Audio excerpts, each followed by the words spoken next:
call the meeting to order. This is the meeting of the Planning Commission, and we will start with the roll call, please. Thank you, Chair. Commissioner Badami? Here. Commissioner Hudis? Here. Commissioner Hanson? Here. Commissioner Janoff? Here. Commissioner Birch? Here. Vice Chair Kane? Here. And Chair O'Donnell. Here. Now we're going to have the Pledge of Allegiance. Vice Chair Kane can lead us. Please join me. I pledge allegiance to the flag of the United States of America and to the republic for which it stands, one nation, under God, indivisible, with liberty and justice for all.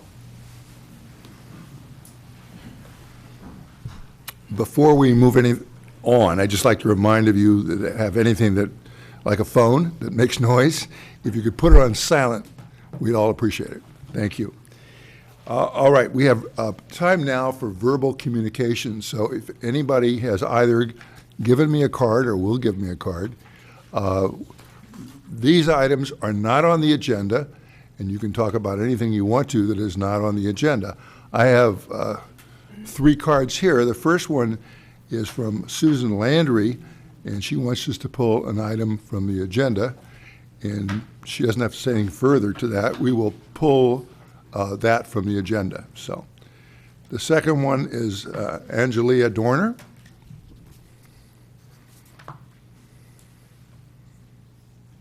What? Oh, yeah, okay. All right. Yep.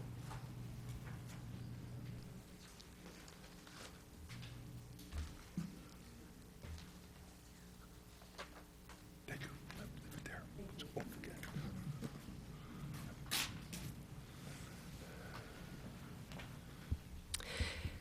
Happy anniversary. I'm Angelia Dorner, proud resident of the Almond Grove.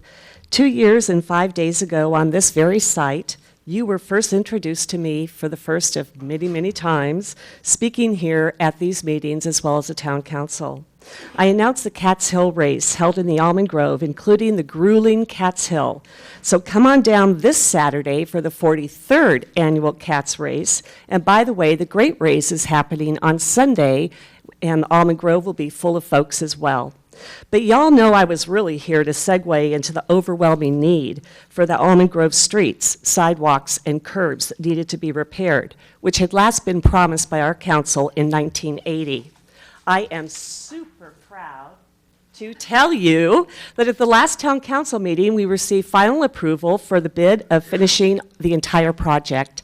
All the money is set aside. The remaining 8 streets will all be finished within the next 3 years. There was a concerted effort between residents and staff focusing on true needs, only wanting safe safe streets and sidewalks, no unnecessary design changes, combining the last 8 streets into one bid for economy of scale, and the final price has come in significantly less than what was originally estimated. So there will definitely be leftover money in the coffers for other projects as we get ready to do our CIP. Very excited about that. To remind you, every day is Flag Day in the Almond Grove. The flags always fly with proud honor. There's people who even bring their dogs who have arthritis out of the hillsides to walk them in the flatlands. But also, you have to remember that it is not just the residents of the Almond Grove who benefit from this.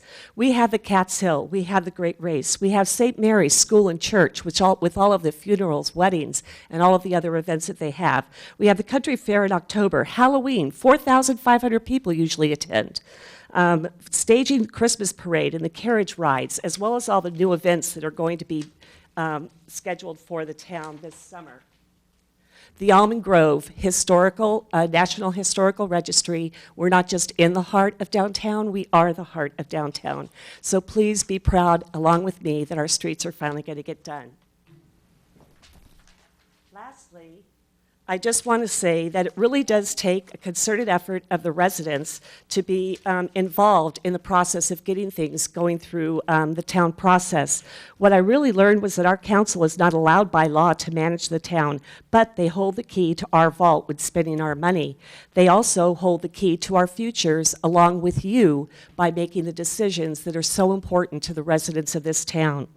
The staff has basic reliance or responsibility to the town manager and the town attorney.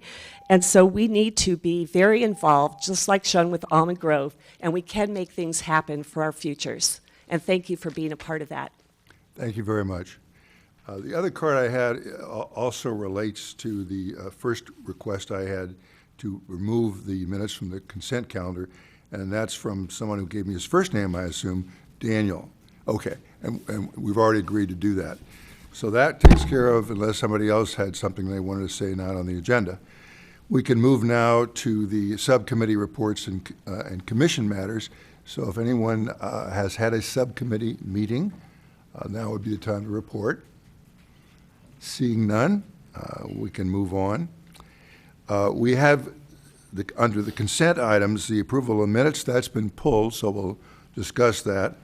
But we still have remaining 401 and 409 Alberta Way. And I think that's the only other one left. So I would entertain a, pardon me, I'm looking at the wrong page here. Yeah, I've got it here. So I guess that was the only item we had. So we'll pull that, and I would now ask if anyone has any specific comments on those minutes that we have pulled.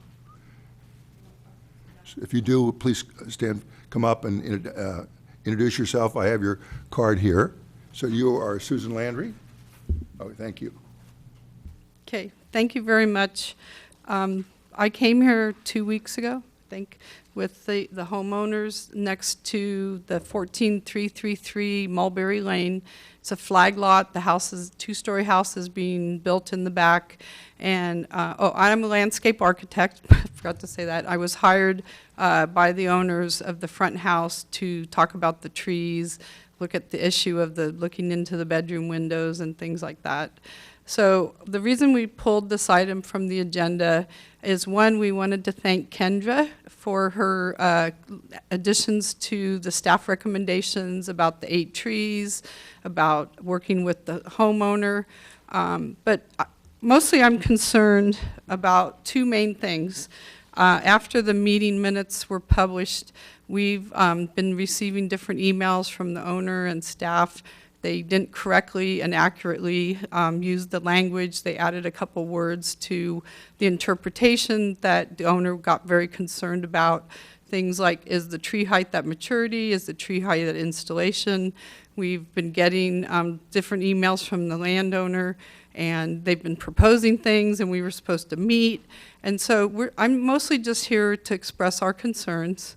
We do appreciate that you did add some of what we wanted. But also I'd like to point out, one of the comments during the meeting by staff was that the application was complete. Per the Community Development Department guidelines under development review process under technical review, the first thing is determine if the application is complete.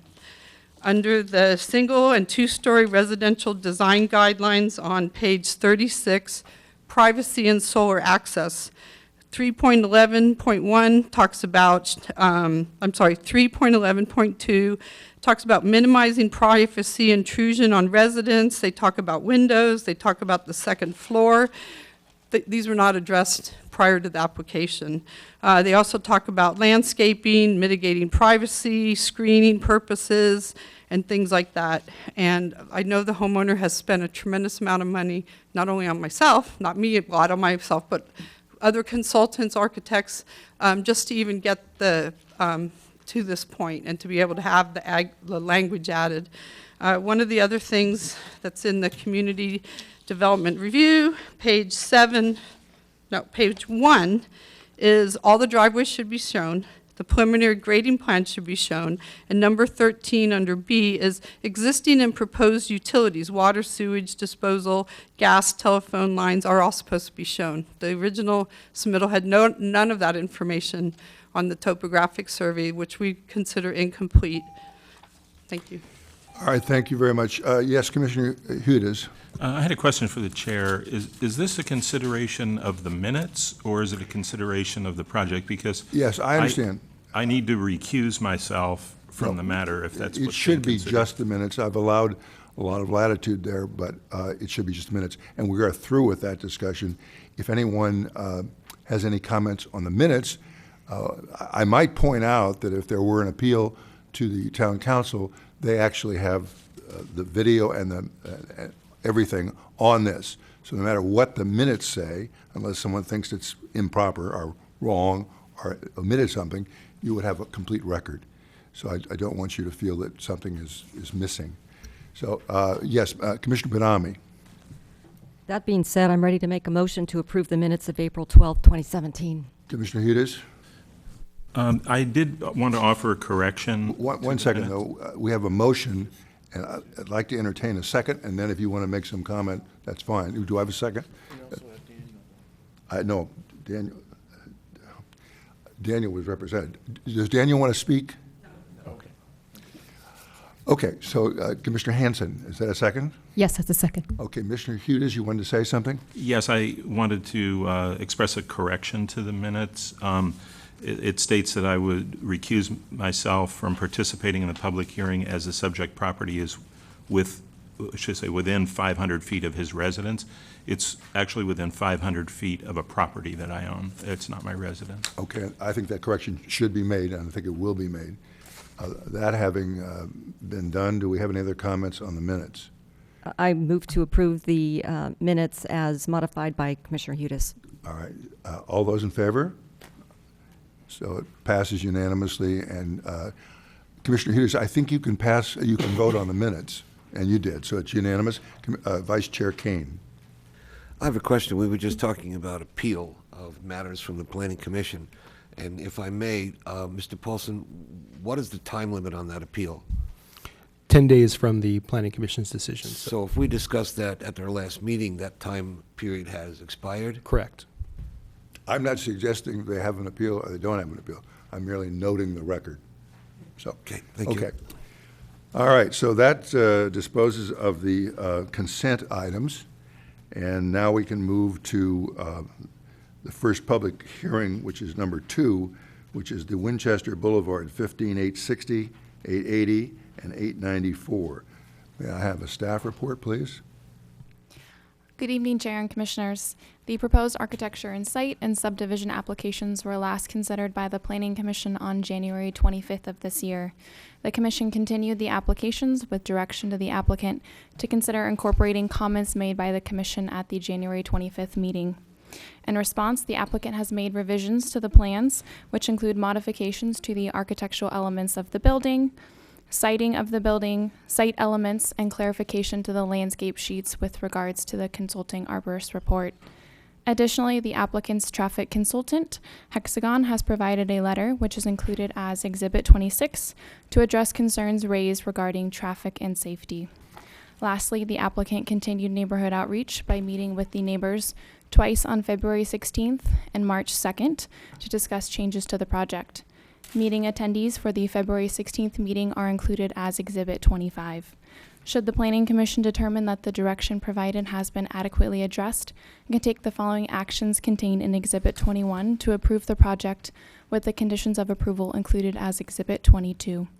There is an addendum and desk item before you this evening, which contain additional public comments received after the distribution of the staff report, in addition to a revised project information sheet by the Parks and Public Works Department. This concludes staff's presentation, and we are available for questions, along with the Parks and Public Works Department, as well as the town's traffic consultant, TJKM, and the town's environmental consultant, EMC. We do have 2 desk items, which I think were earlier sent to us by email, but were given to us physically today. Does anyone need any further time to look at these? All right. Are there any questions of staff? Yes, Commissioner Hudis. Yeah, I had 2 questions, and I may very well have missed this point, but the existing residences at 15880 and 15860, those will be demolished, correct? That's correct. And that's part of the application to demolish those? That's part of the architecture and site application. Okay, and was there historic consideration on those properties?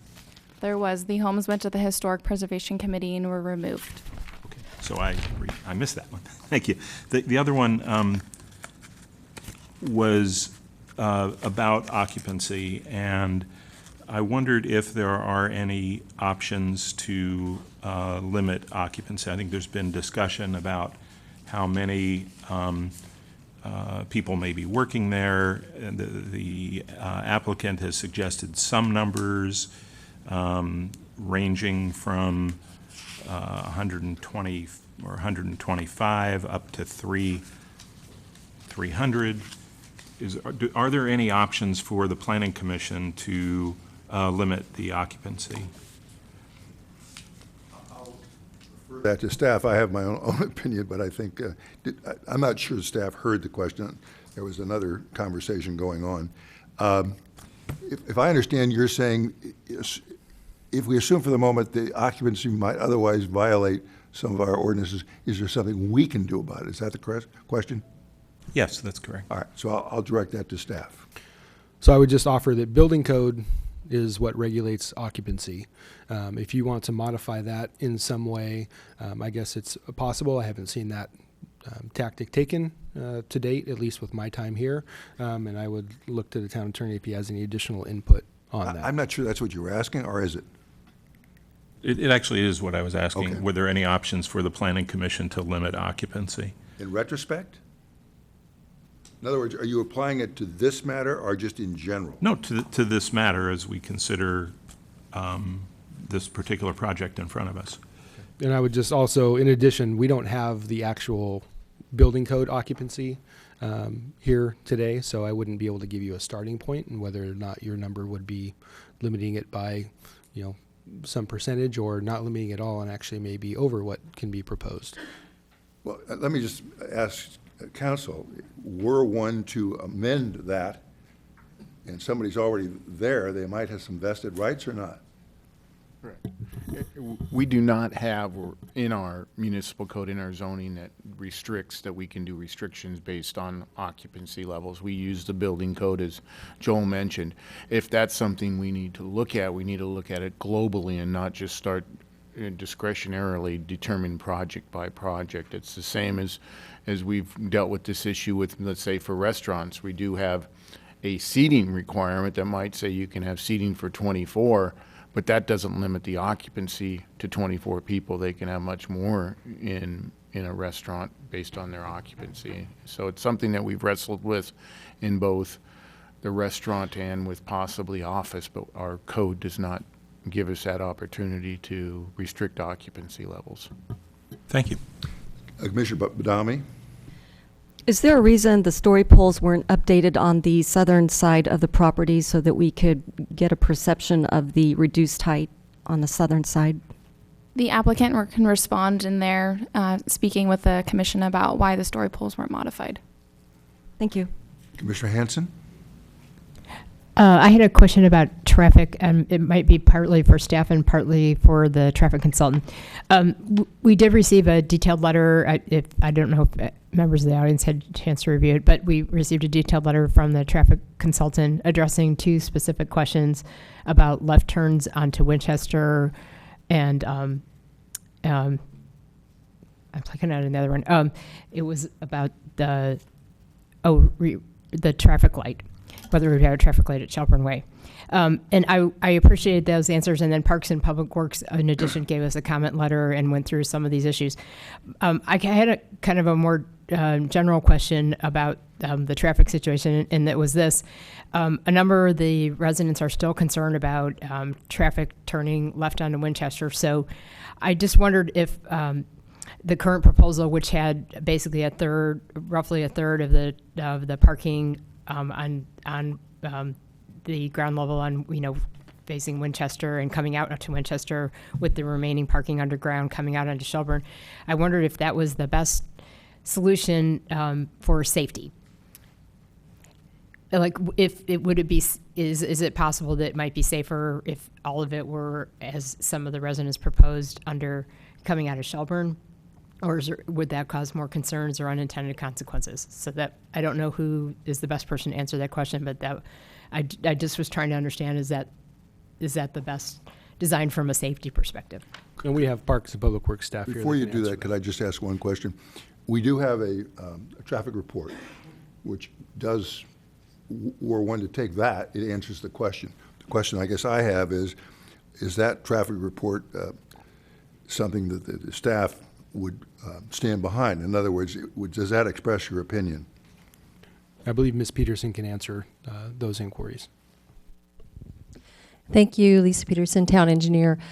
Yes, we do stand behind the traffic report. We have looked at the layout currently as it is. We do believe that it is safe as it is currently laid out. I don't know that we have analyzed it in a different manner, but we certainly do believe it's safe as it is currently shown.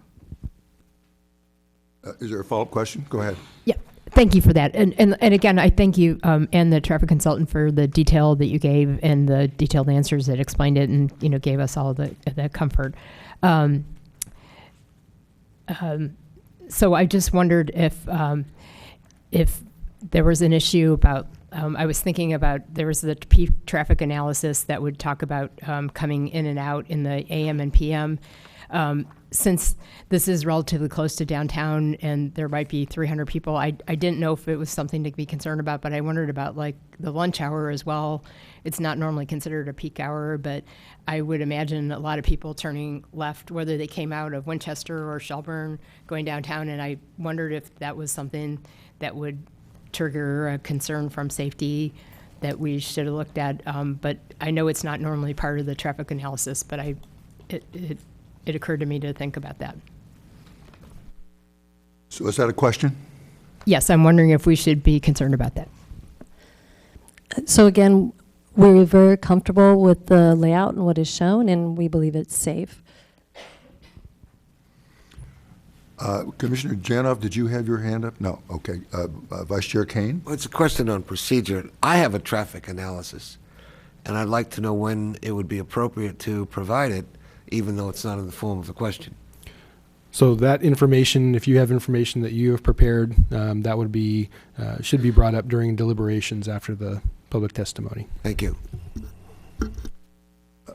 I'd like to clarify that. You have before you, looking over your shoulder, so to speak, that is not your report. That is a report prepared by experts. Is that correct? This one? I don't know what you're talking about. Do you have a My consultant? question was, when would I present my analysis? This is their analysis. I have an analysis, and So I'll wait you- for deliberation. Okay, you've made it, is this a written analysis? Yes. I guess the question I have is a commissioner any different than anybody else as far as submitting something that is to be considered by the commission and the public has a right to see it? I haven't seen the document myself. At the time to do that in your analysis is during your deliberation after you've received all of the input from everyone else. If it's a written document, then we can deal with it at that time as whether If we close the public hearing, then the public cannot respond to They won't that. be able to, just as they don't as anything else you deliberate, though, on. Uh, And we don't have any rules that require commissioners to provide information before the deliberations. Okay. Any other questions or comments? If not, and no other staff reports, I think we can now go to the public, and I would ask the applicant has 10 minutes. And when you come up, please identify yourself. I don't know that I have, do I have a card from you? I don't think I saw. After you're through, would you do that, please? Thank you. Thank you.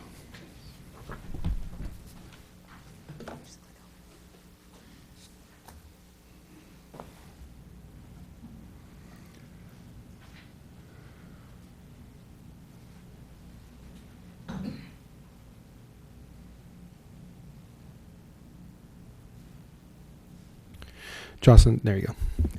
Just making sure I have everything. Douglas Rich, applicant with Valley Oak Partners. After the last public hearing, we held 2 neighborhood meetings, and then I also had an opportunity to meet with individuals.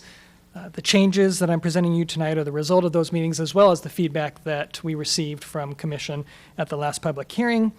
As stated by yourself, we couldn't accommodate every request, but I think that we made a lot of significant changes. And I wanted to run through those briefly, as we did prepare an exhibit that hopefully you have seen that summarized a lot of those, so I don't want to become redundant. But I did want to point out some things. One of the main things that was discussed at the last meeting was this concept of views and view corridors. And so we took a step back, and this was one of the things that really led to a lot of the changes.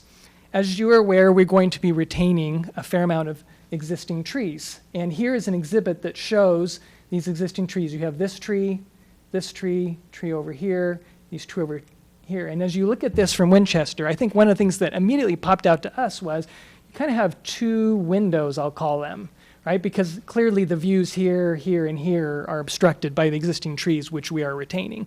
And so as we looked at the changes to the architecture, we said, wow, we want to attack those windows because that's where really your views come through. And so that led to these changes here. We redesigned the roof entirely. Here was a front to back ridge at a high height. We changed that to a shed roof running through.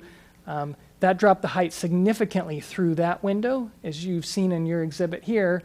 And then, as I'll talk about in a minute, here on the southern side, we dropped the height significantly, both to deal with view corridors and as well as to address adjacencies with neighbors. And so I just wanted to point out, I think it's important to remember as you look at the building, the existing trees, which is what represented here, that will remain.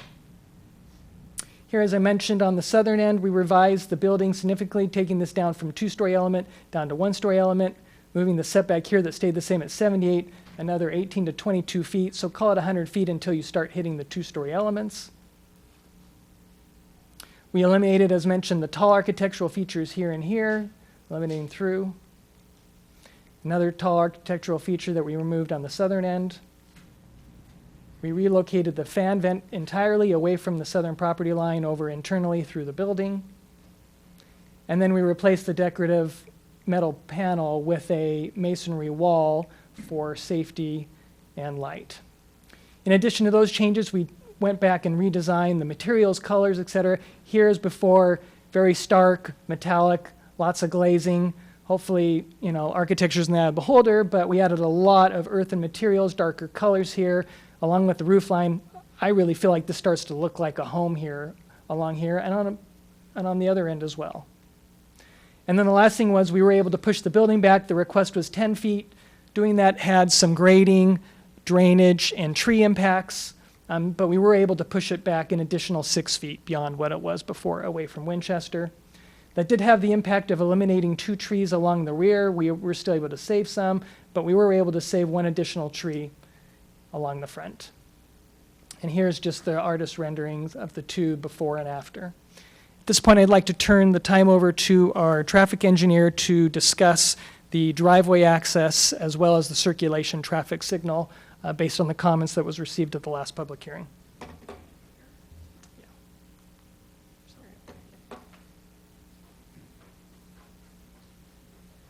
Good evening, Gary Black with Hexagon Transportation Consultants. At the last hearing, the commission asked us to look at a couple of issues. One of those is preventing left turns from the driveway onto Winchester, and also the possibility of a traffic signal at Shelburne. So we went, since the hearing, we went out and studied both of those issues, and we did issue a written report that I think is in your packet, but I just want to summarize that. We ended up not recommending the left turn restriction and also not recommending the signal. The reason for not recommending the left turn restriction is that we think that would lead to some unintended consequences of cars trying to make U-turns when they were prevented from making left turns. So if I get my bearings here, let's see, that's Dave's Avenue, so our project is in this vicinity. Here's Shelburne. So a car that wanted to travel towards the downtown but was prevented from making a left turn would then make a right turn and then need to make a U-turn here in Via Sereno in order to head that direction. Similarly, a car that was coming down Winchester wanted to turn left in, prevented from doing that, have a couple of ways they might try to make that turn. They might come and make a left turn into the driveways of these condominiums to try to turn around and or they would turn onto Bruce, make a three-point turn, come out and make a left turn, and then go in. So we thought in both cases that those maneuvers would be more problematic than just having the left turns at the driveway. Regarding the signal here at Shelburne, when we consider traffic signals, we look at something that are called signal warrants, and that's lingo, but you can think of those as criteria for the installation of signals. And so we typically don't ever recommend the installation of signals unless the location meets the warrants or meets the criteria.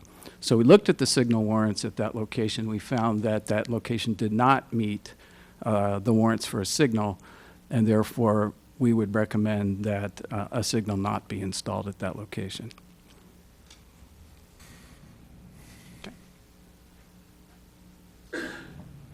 Just wanted to mention in closing in relation to traffic, obviously you heard from traffic engineer, you asked the question with staff as well as they've reviewed the safety of this driveway. I just want to mention too, the town's own traffic engineer also reviewed it and also came to the same conclusion. And so as I look at it and say, wow, if I need to understand something about geotech or soils or the foundation, I go to a geotechnical engineer. They prescribe what it is. We follow that. I don't rely on my own interpretation or view on what I think it is. You go to an expert. That's what we did. The safety of this is really important to me as well. So went to two separate experts and the town and their safety review, and all three have come to the conclusion that this driveway is safe. And so that's what I rely on. I trust the experts. This is what they do for a living. This is what they're trained for, and that's what we're relying on. And so with that, then I can feel comfortable saying, I truly believe that this is safe. In addition, one of the last things that was mentioned, I did have a chance to go meet with the Safe Route to Schools, met with Karen Briones, the director of that. Karen reviewed everything, said that she was very comfortable with how our design, didn't feel like that had any safety implications for their Safe Route to Schools, and in fact felt encouraged and thought that our design improved the safety overall, in particular with the bulb outs coming and shortening the crossing across from Shelburne as people were coming up to head to Dave's and the driveway, et cetera. So she felt very comfortable, and we did reach out to them. I wanted to confirm that for you. Thank you. All right, other questions? Yes, Commissioner Badami? Before we probably get into a lengthy traffic conversation, I'm going to address my concern that I brought up at the last hearing, and that was the interface with the residential neighborhood, especially on the southern side. So it seems we've taken things in a different direction or a new direction with a corner office that has floor to ceiling windows. So I'd like to hear from you how that is sensitive to the residents that live on the south side. So we looked at that, and as we were redesigning that side, I think you saw how we dropped that southern end down, and that did have the change then of including a window on that corner there that looked in that was not there before. And I feel like hopefully I've always been upfront and honest about things, and I was here as well, I think, with the neighbors, and they didn't like the answer, and I understand that. But that was, look, we're designing this, we're trying to attract high-quality tenants, and one of the corners there was already removed because of stairway and bathrooms. And so then, despite what, the design for whatever type of tenant and open, all those things, you do tend to have executives that want certain types of offices. And I said that would be the corner office, and that was designed for. So I was honest. Now, with that being said, can that be changed? Yes, of course it can be changed. There's a variety of ways to do that. One is to just simply wall it off. Another is to play with the type of windows that are done there, and whether it's frosting or whatever, to make them so that you can still let light in but not have line of sight that you can make anything out from. Another would be kind of a combination, I guess, where you walled some of it off but maybe went to high clerestory bullet type windows up above, where it's kind of a compromise. No one can see, but it does let light in. So those are things that we could look at if needed. Thank you for that. Other questions? Commissioner Hanson. One of the things that I don't think you mentioned, or maybe I just missed it in your presentation, but it was in our packet, was there was a big concern from the residents to the south about the parking that would be facing them, and especially since it was a little bit uphill from them. So you had proposed to remove the decorative metal railing and replace it with a 42-inch wall. So my question was this: one of the residents is still concerned about the privacy that's in that complex, and they mentioned that their own car has their headlights at 42 inches from the ground. So I just wondered why you wouldn't make a wall that was a little bit taller, or would you consider that? I mean, because it seemed like that would be an easy fix to address some of that. Yes, so we obviously saw that letter too. It was after we had submitted all those things. So after we were able to come up with this, so it's a hybrid, I guess. It maintains the masonry wall.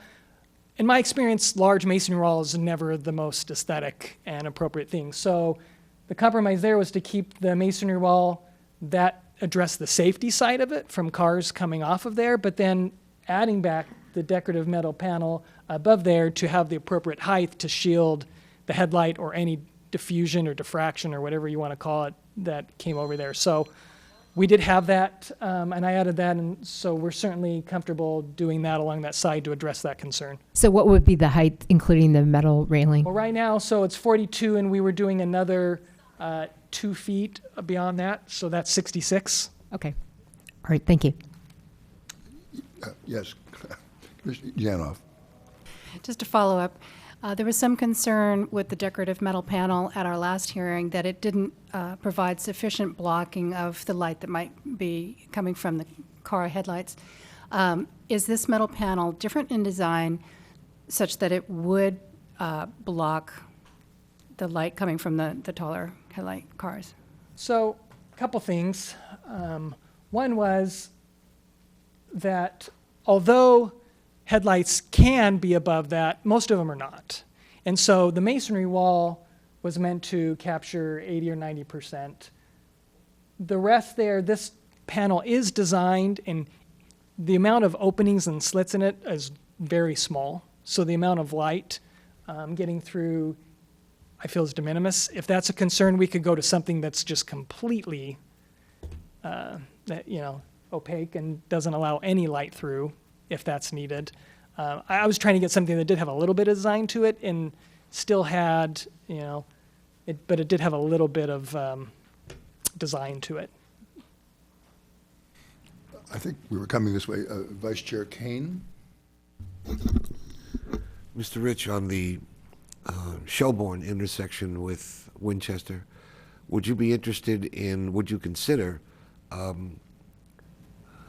striping that pedestrian walkway? In your photos and overheads, I didn't see any provision for that. You have the bulb out, but there's no striping on the sidewalk to alert traffic coming up Shelbourne. Would you consider helping the town by striping that out? I'd have to defer to staff and see if that's something that they would want, or I don't think they'd be opposed. certainly striping. So from a developer, cost, that kind of stuff, yes, we can absolutely stripe. No issues there. I'm not a traffic expert, as I said, so are there other unintended consequences of striping that? Or oh, and as I speak, they just pointed out to me that we're already striping it. Well, I appreciate the expense on that. So call. I could have saved us all 5 minutes had I known that. That's great. May I? Yes, sir, follow up. It's not a follow-up. Question then. The corner office that somebody wrote a letter and said this corner office for executives. We have the future people, we have the present people, and I wanted to lend my support to the idea that you gave on elevated windows. I've seen those in a lot of fine, fancy offices where, as you said, they're up 8 feet, and they could be 2 feet high or 1 foot high. They let in plenty of light, and the windows on Winchester could be as transparent and as low as you would like. Is that something you would consider? That is. Thank you. I have one other after. Commissioner Badami? Back to that masonry wall. So without going with a decorative feature, would you be amenable to a 6 feet solid concrete wall? I would, boy, I would, aesthetically, I would really, really struggle with that, but, I mean, we can certainly implement it. Okay, next question, and this is going to address safety and security issues, and that's that stairway.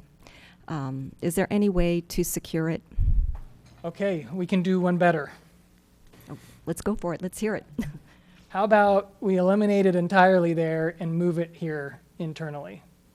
So this is something we worked with today as everything came through. So I hope you saw, I sent you everything I had at the time, but things are dynamic and letters come. And so this came down to the wire. I think we had a call with the town's building official at like 2 o'clock today that was able to review it and say, yes, we think this can be accomplished code-wise. And so with that then was like, okay, wow, we can get it in.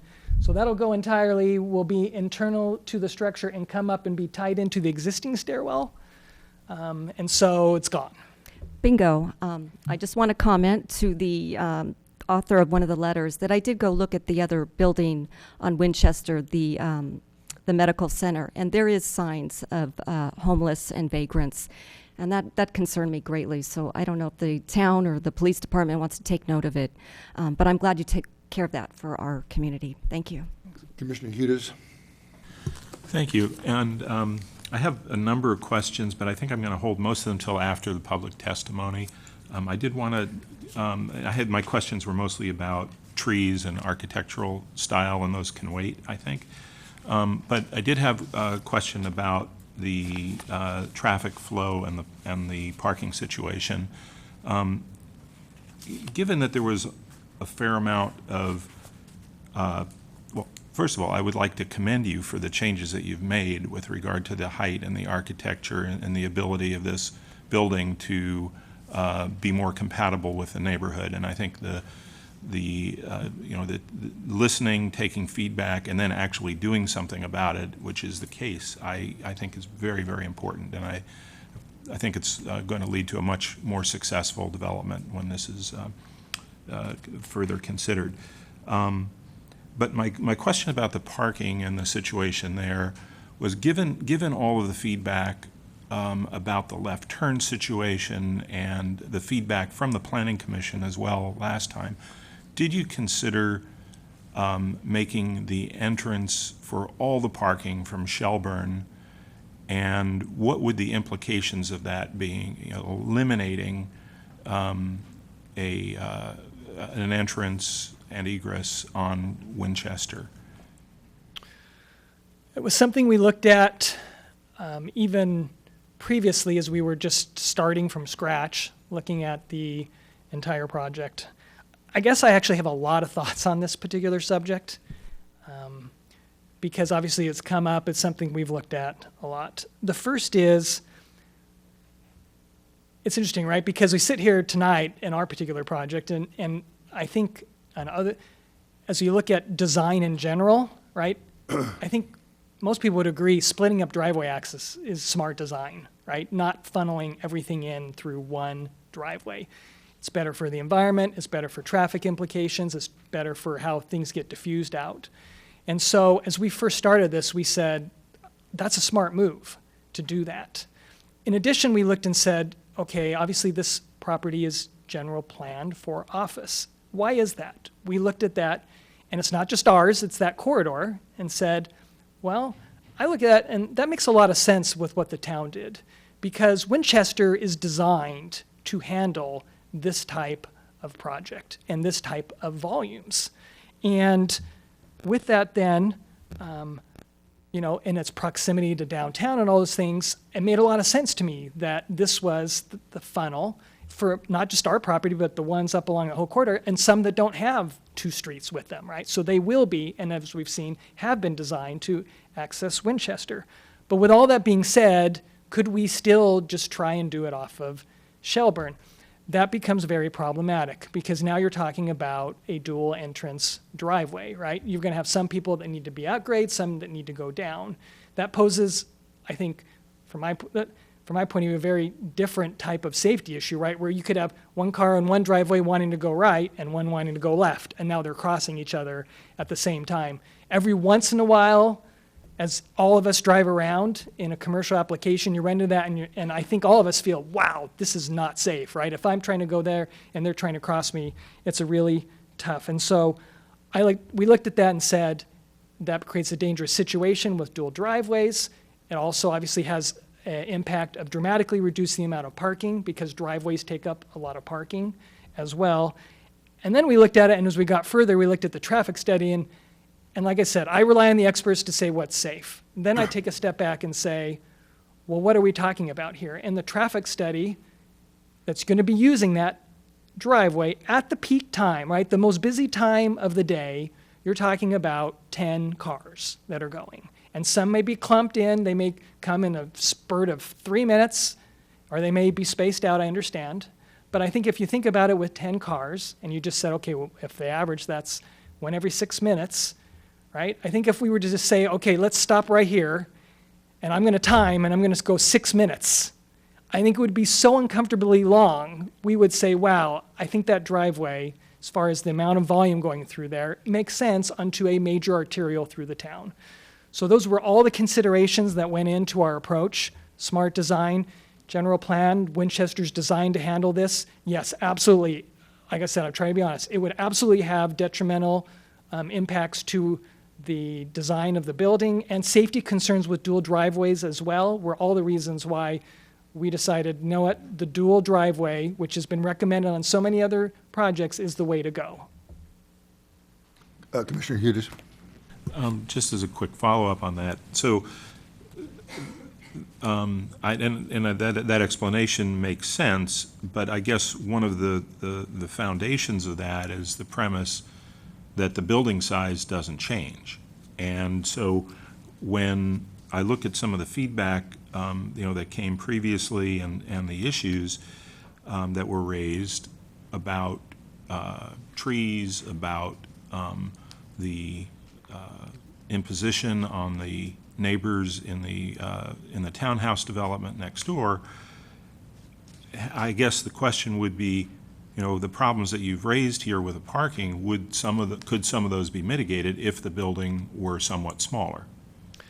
You'd still have the dual driveway, for sure. I mean, the only way you get that, obviously, is if you eliminate a level and you funnel everything out. That would eliminate a lot of those problems. That's a dramatic whack. And I appreciate you raising this because I know a lot of the letters have said, hey, you haven't reduced the size, this is a token, etc. I look at that and say, okay, I understand and I can appreciate that position. But let me point out some things. One is that, and I think I mentioned this at the last public hearing, we're following the general plan, we're following straight zoning, we're not doing a PD or anything. With that being said, the proposal that we have before you, we decided we're not going to come in with the mega project and just see how much we can get and see how much you whittle us down. That was just not our approach from day one. And so the max intensity allowed is 40%. We're at 26. Just to put that in perspective, we could have come in and been completely zone compliant with a project over 45,000 square feet in size. But we did not do that. We came in, already saying, that's too big, we get it, we understand, let's reduce it. In addition to that, the town has set up processes for us to go through that really helps, that gives feedback for these exact type of instances. And one of the big ones there is CDAC. And we went through CDAC, and you know what? The comment back was, you do need to reduce some size, and you do need to reduce some of the parking, and we did that. And that was through that process. We reduced it by 2,500 square feet, not an immaterial amount at all, almost 10%. And so I feel like we have done those things. It hasn't come at the end, which I know a lot of times is when it comes, but we have absolutely done it and tried to do that as our approach. And so I just hope that that gets recognized. That's my one goal is, we didn't come in with the 45,000 and be like, well, maybe they'll whittle us to 40 or whatever. We came in what I felt like was already a material, less intense project, and we did reduce it. I understand it wasn't today, but we did do those things. Okay, thank you. Vice Chair Kane. Could you go back, please, Mr. Rich, to the picture you had up there prior to this one? So, as have other commissioners, I walked the grounds of the medical building north of your project on Winchester, and they have the convenience of being right on the corner with Dave's. So they've got traffic lights all over the place for in and out of their driveway. But they had an interesting device that I've never seen before. If you'd put your laser a little bit above and to the left, right on that corner, they had a pole, a box that came out of the ground, and had a button on it, as you would push a button to go across the street. But there was no street, because the way to cross Winchester at that point is to get on the other side of that driveway and then cross with the crosswalk. Interestingly enough, this button was to provide safety in getting across the driveway, because that's the only thing it did, was control the light that would stop the traffic in that driveway when a pedestrian wanted to cross the driveway.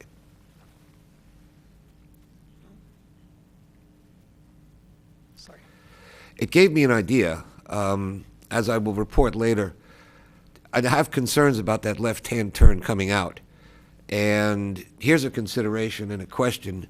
Would you consider such an intelligent device that would be on a stanchion, and on top of the stanchion would be electronic light sign that said either pedestrian, oncoming traffic, or nothing, meaning it'd be okay to go forward? Because there's no other light, there's no other indication. The line of sight to the left, which is the northbound traffic on Winchester, can be obfuscated, can be a problem if the cars are parked too far forward. And yet, if they had a sensing device to note oncoming traffic, they'd at least have a better chance of making a better decision before they go ahead. There are other difficult turns in town, and when you're focused on the left, you're not looking on the right necessarily. That's where a pedestrian might be coming from. So that's why I was saying, if this intelligent light, like the one that's there, that shows you the miles you're doing and the device that can measure your speed and tells you what you're doing, if this device could measure motion of pedestrians or oncoming traffic, if that's a practical solution for the traffic experts that are here, because I'm not, I'd feel better about that turn. Would you, or could you, consider such a consideration if it had merit? I've never seen anything like that. It's an interesting idea. I have to admit, I'd have to look at it and see what it would take to implement. Can it be implemented? I'd love to hear from staff, the traffic engine experts as well, to see if they've seen anything like this. I really don't know. Okay. I'll comment on that further during deliberations, but I wanted to ask your opinion ahead of time. Thank you. Any other questions? If there are not, thank you. You'll have an opportunity for closing. And now I will ask the public who've given me their cards. The first card I have is Karen Vincent.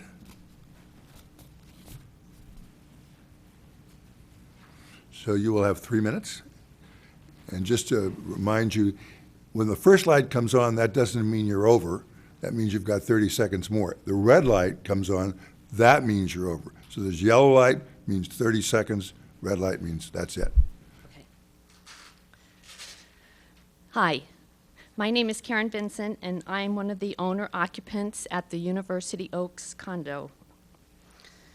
I have a traffic analysis I have been practicing for more than 25 years. I'm an expert at taking a left-hand turn onto Winchester Boulevard 1 to 3 times a day. To those of us living in this same block, we can testify that current traffic makes it unsafe and hazardous trying to pull out onto Winchester just about any time of day. There is limited visibility, and many school-aged children on bikes and skateboards add to the safety equation. Another thing I'm concerned about are the trees. The trees that are proposed being preserved on the site are in danger of death. Damage to root systems from construction and the disturbances of soil from new pavement and concrete placed over the root systems can lead to a death that may take 5 years after the original damage has occurred. Over 90% of the root system is in the top 3 feet often extending a distance equaling 2 to 3 times the tree's height. If these trees are being used as a visual screen, that may be a temporary fix.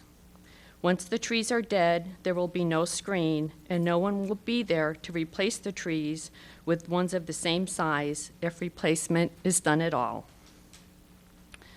Another thing I'm concerned about is the occupancy. It is assumed by the developer that because of vacation and sick days, that the amount of vehicles supporting the staff should be way less than the 300 people that may be employed at this site. Are these full and part-time staff that overlap hours? We all know someone who works in high tech, or worse yet, a startup that has a project due. No one takes a vacation or calls in sick. All 300 vehicles will be trying to find a place to park on Winchester University and side streets when the facility parking has filled up. The size of this planned project is too big. This is the elephant in the room no one is doing anything about. Valley Oak Partners, of course, do not want to change the square footage as it cuts back on their profit. This entire planned project needs to be downsized. Thank you. Just a moment. Are there any questions of the speaker? Thank you very much. The next card I have is Brian, is it Mekachuk?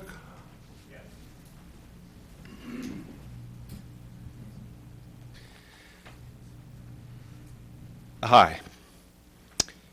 I'm disappointed. I'm disappointed for 3 reasons. First, I thought the applicant was truly engaging the neighbors, and while we met twice, the applicant did not revise their plans in any substantive manner. Second, I was expecting a response to my letter dated January 30th that asked for, among other things, specific cross-sections. I understand why the applicant did not and will not provide these cross-sections. Third, most importantly, I'm disappointed that the Planning Commission worked so diligently to protect our hillsides, and then the applicant will realize economic rents without any of the corresponding costs by taking the views of the Los Gatos hillsides from residents and visitors and giving those beautiful views to their tenants. I'll explain each of these points in a moment. My wife, Joanne Sinclair, and I would truly support the development of an office, would like to support the development of an office building at Winchester and Shelburne. It is zoned office professional, so that's what it should be. The property does border residential, so there should be a buffer zone. After the Planning Commission meeting in January, I sent a letter to the applicant setting forth what we would like to see to be able to support their application. My intent was to establish my expectations and then report during oral communications at each Planning Commission meeting the progress the applicant was making. Since there were 2 neighbor meetings, I reported at the March 6th meeting. I was cautiously optimistic. Now, I'm disappointed. Meeting with the neighbors. The applicant held 2 meetings. During these meetings, there was a healthy dialogue where the neighbors described concerns and the applicant appeared to listen. When the revised plans were published, there were some changes, but there were other changes that were more invasive than the original plans, the corner office. During the public hearing, you'll hear directly from the neighbors what their issues are. The most egregious change was the corner office suite in the southeast corner of the building. I'll address that later, as the applicant will generate significant economic rents with that view. The cross-sections. In my letter at January 30, I explained the information that I required to understand and support this application. If you ask for something and don't receive it, there's a problem. There are 2 reasons why the applicant didn't provide the cross-sections that I asked for. First, the applicant selected higher locations and is actually proposing a structure that is higher than allowed or higher than is stated. I asked for heights above sea level, and the applicant did not provide that information. For me, a critical piece of information was the existing land elevation over the entire building footprint. This is critical because it establishes the maximum height of the building. From my analysis, it's clear that the applicant is selecting the higher locations for the existing grade and simply drawing a straight line. The second is I'll jump to economic rents. Rent for land should include the associated costs. If the costs are not borne by the landlord, yet Go ahead and just finish up, please. Yet the markets or tenants are willing to pay more than the cost, and the landlord earns an economic rent in excess of a normal profit. For this building, the applicant will charge his tenants for a 2-story building with spectacular views of the Los Gatos hillside. They will charge a market rent for that. The costs of the hillside are borne by the people that own the hillside properties that must comply with the stringent hillside development guidelines that you, the planning commissioners, enforce. Many landlords... Pardon me, I'll have to cut you off here. I think we got your point there. There may be a question. Commissioner Hudis. Yeah, actually, I had a few questions. Thank you, Mr. Mekachuk. You submitted an email on February 8th about changes to the VTA and routes and schedules there. Yes. How will that impact this potential development, in your opinion? In my opinion, it will reduce the transportation alternatives available to the tenants that are there. So the VTA is reducing the service in downtown Los Gatos, and it's going to reduce the bus trips. So could that potentially lead to more car trips than anticipated in the traffic report, for instance? I believe so. Okay. I had another question, if I may. With regard to the evolution of the project, I know you've had numerous meetings. Were the concerns that were raised addressed in the subsequent revisions to the application? I know numerous changes were made to the architecture and to the building roof line. I don't know that anything else was dramatically changed, but those are the ones that I noted. Is that something that you would agree with, that they did listen and make those changes, or were there other major areas that were not addressed? I think it was a give and take. So, for example, they changed the slope of the roof at the north end of the building, but yet they raised part of it. So there was a give and take there. I think there's more glass now at the north end of the building. The south end of the building, they put in clear story windows and reduced the height over the entranceway. But then they added the corner office, and that was done at the very last minute. And there's email correspondence regarding that. Okay. And then the last question I had was concerning your concern that the building may exceed the height requirements. Can you point us to some evidence of that, or could you direct us to some questions that we might ask in order to get to that particular issue? Absolutely. So if you look at the tree inventory, on that page, on that sheet, it shows the elevation at each tree and also at other different parts, different locations. So if you take that and you put it into BIM software, Building Informational Management Software, you can actually create a 3D model of the ground. And I introduced the applicant, Doug Rich, to a gentleman that does that type of work, and he uses ArchiCAD software. And the software that the applicant is using, or his architect, doesn't have that functionality. It's very limited functionality, and it can't produce a cross-section of the existing land, and it can't do a cross-section of the building without significant manual effort. And that's what the applicant explained to us at the meeting. I'm like, why can't you produce these cross-sections? Then he explained, well, we're using the software, and it simply can't do that. Okay, thank you. Are there other questions? Thank you very much. Thank you. Next card I have is Georgina Van Horn.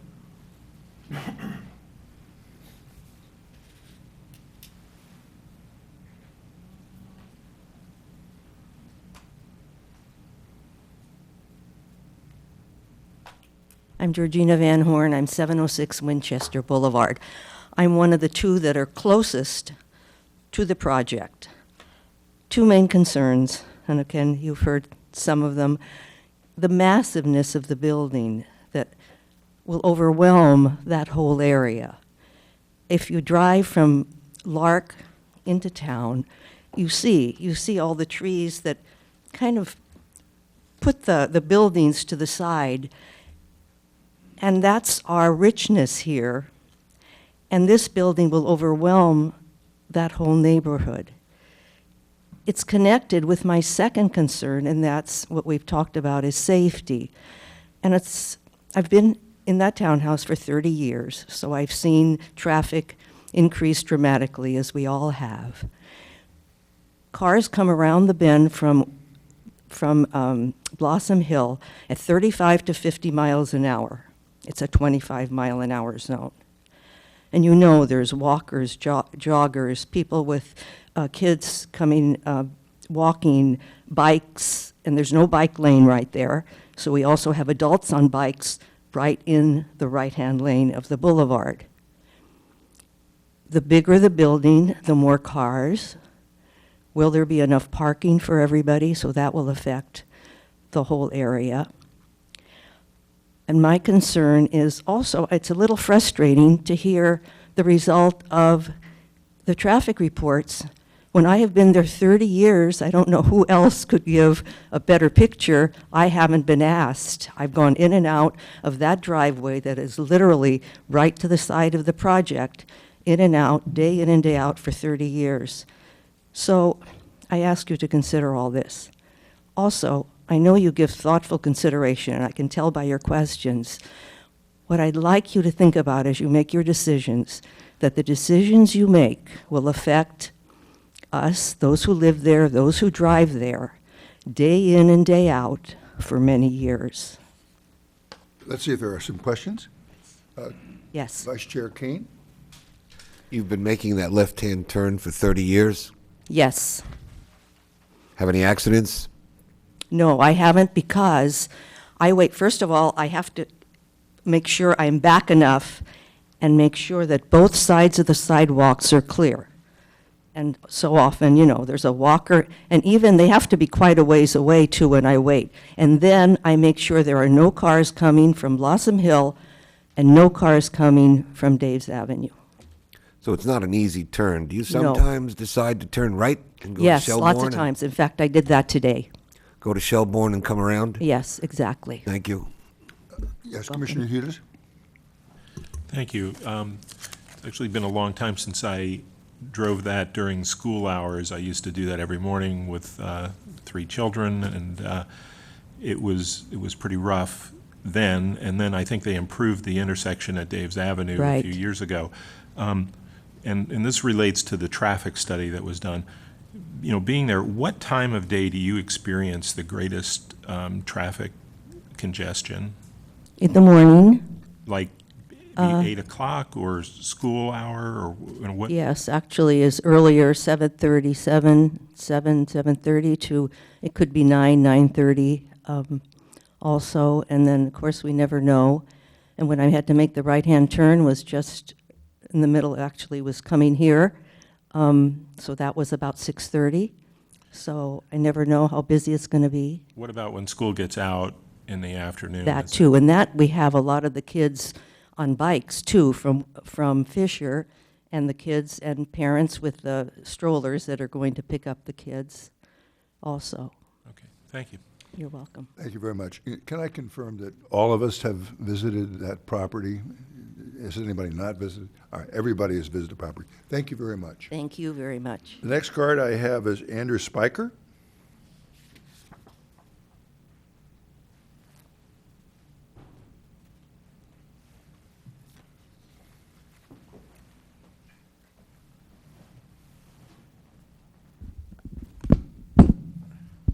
I think I can do it this way, right? All right, Andrew Spiker, 708 Winchester Boulevard.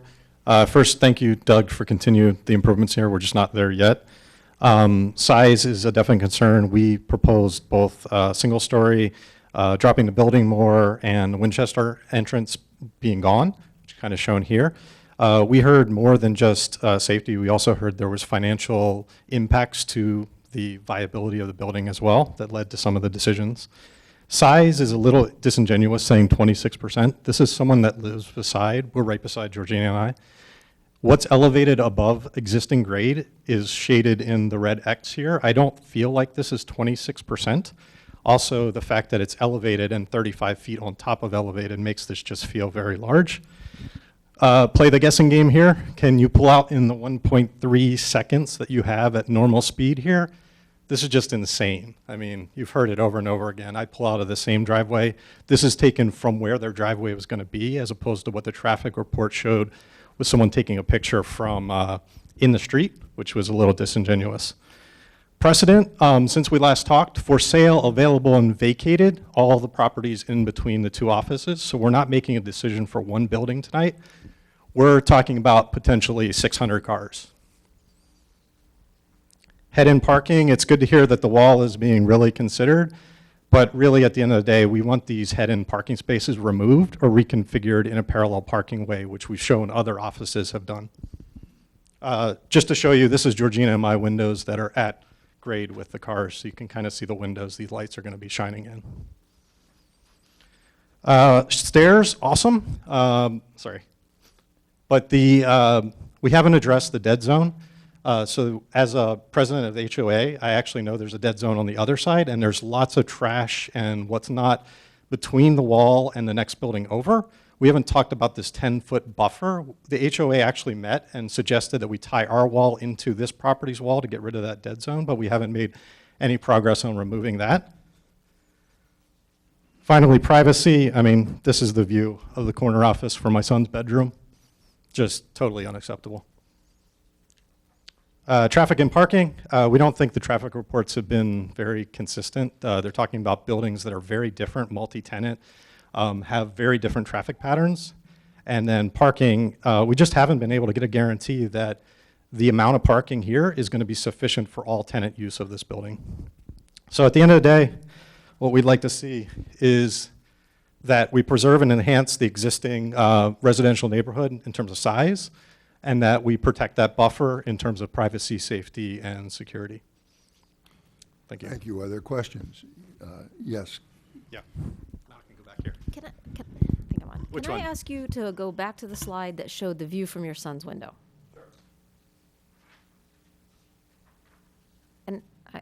And this is just one isolate. I get there's a list of things, but I'm going to try to knock down things as I can. Okay. Definitely understand your concern here. If those windows were changed to, on that side right there, high clerestory windows, a person can't walk up and look out. Yep. Would that be more acceptable as far as the privacy? Again, one item That out of would be many. better certainly than, say, a frosted set of windows floor to ceiling. I agree. And, you know, when we saw the original plan, it had windows actually for a hallway. There's two problems with these windows. First is that the privacy concern. The second is this actually opens up to the entire second floor. So all lighting that actually is shining out of the second floor in evening time will be shining into our bedrooms Understood. as well. So I'm a little concerned with the higher lighting. That's good that they kind of can't see out and there's light coming in. Yeah. But I wonder what the egress of what light would be at nighttime. Okay, I can think about that, but thank you. Commissioner Birch, are you finished them? All right. Commissioner Hanson? Thank you for your thorough comments and analysis. I'm sure you incorporated this, but I know at our last meeting, one of the things we were trying to do is have them move the building back, which they agreed to do because it would help with some of this issue with privacy. So is your current view that you're looking at, given that they already moved it back 6 feet? Yes, yeah. So you can see it's kind of cut off on the end. That's to account for the 6 feet. I'm not an architect by any means. I'm doing the best I can with the tools available to me. I will say the setting back 6 feet, I was actually very proud of our neighbors that are across Winchester. Setting the building back 6 feet helped Winchester, but it actually made the problem worse for University Oaks because it pushed the building back more impactful. That said, they were in support of other changes that helped them. We were in support of changes that helped us. So I think most of the changes we're perfectly okay with because we're kind of considering all the neighborhood impacts as opposed to just University Oaks. All right, thank you. Commissioner Badami? How would you propose tying in the HOA wall with the applicant's wall? Yeah, I didn't have time to draw a picture there, but basically what we're at right now is you would imagine there's parking, then there's this wall. I'm not sure what the current height of the wall is that's going to block the headlights. And then it drops down to at grade. And at grade is well below the current parking. So the trees that I'm showing here are actually at grade. and then it rises back up for our masonry wall. The idea was if they were to kind of not have that be at grade, actually be at their elevated grade of parking, it would allow these trees that you see here to actually be elevated up by the height of the parking structure that they're building, so we wouldn't have that sort of drop-off cavern of 10 feet. Does that make sense? I wish I could draw it. That makes sense. Thank you. Yeah. Other questions? Yes, go ahead. Commissioner Janoff. Thank you. Just to clarify, the trees that we're looking at in this image on the right, those are trees planted by the proposed developer? So these are an approximation from my perspective of if Right, but they those don't planted trees. exist. Yeah. So we have trees, you can see, I'm sorry, do this. I don't have the pointer. So you can see here, this is right about here is our existing masonry wall. We have trees that are about the height of the masonry wall on our side, and the developer proposes trees at existing grade level on the other side. So I basically estimated grown-up trees a little higher than the wall. So this would be the ones the developer would be planting. So just We haven't had another thing that makes it really tough is all of the plans have always avoided showing the southern elevation. There's no direct on view that shows the southern elevation, I think because of how challenging it is. But that would help to be able to draw these pictures. So just to be perfectly clear, if it's possible. Yeah. The trees as shown are the developer's proposed trees, and they would be effectively in a culvert of sorts between your wall and the parking structure. Yeah, we could ask the applicant, but my understanding is there are trees at existing grade level in that 10-foot buffer, and then there are bushes at the new higher level raised parking. Okay, thank you. Other questions? Thank you very much. The next card I have is John Eichinger.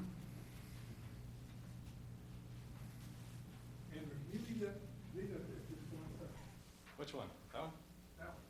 One thing that, Pardon me, just for the record, could you introduce yourself John Eichinger, and your address? 637 San Benito Avenue. Thank you very much. One thing I don't know that Andrew or anybody else has understood, but You take the mic with you, please. Because we can't hear it, and it won't be recorded. one thing that I'm not sure that's pointed out, but this is a southern-facing window. This is going to get sun, and this window is going to act like a mirror during the daylight, which is going to shine right into Andrew's windows. My concern is, I'm going to be very brief. For many years, I've driven up Winchester Avenue from Lark Avenue, and I've always enjoyed coming over the top of, cresting the hill, Dave's Avenue, and then right when you get to Shelburne, you finally get a view of the mountain. That view is going to be gone. So that view is going to be sold and rented to several people who are going to be on the second floor of that building, and that view is going to be denied to all the people in Los Gatos that drive up Winchester and enjoy that view. Not equitable. Are there questions?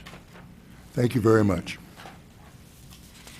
Next card I have is Harvey, I think it's Shand. Yes.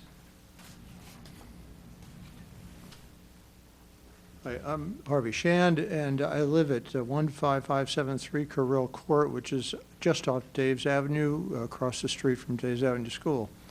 I've been there for 30 years, and the reason I chose to live in the Los Gatos, Montessorino area is because of the quality of life and the amenities and all the rest. I've seen a tremendous decline in the quality of life in this area over that 30 years, and one of the main culprits is traffic. Everybody knows that. I don't know if you get my perspective, as was talked about by the lady that spoke earlier, but I wake up in the morning and all the traffic, it seems like kids don't walk to school anymore. They all go in their Lexuses or their Mercedes, and their parents drop them off, and they take up a parking space. Typically there's not enough. People park in front of my driveway. I can't get out of my driveway. They're across the road. Kids are running between cars, and all the rest. Now, that's, I'm talking about Dave's Avenue School, but the reality is all those cars end up on Winchester, coming and going in the morning and then again at night. In addition, there's a daycare center on Dave's Avenue. Again, we have a set of traffic that comes and leaves there. We get to see the morning traffic and the evening traffic to and from work.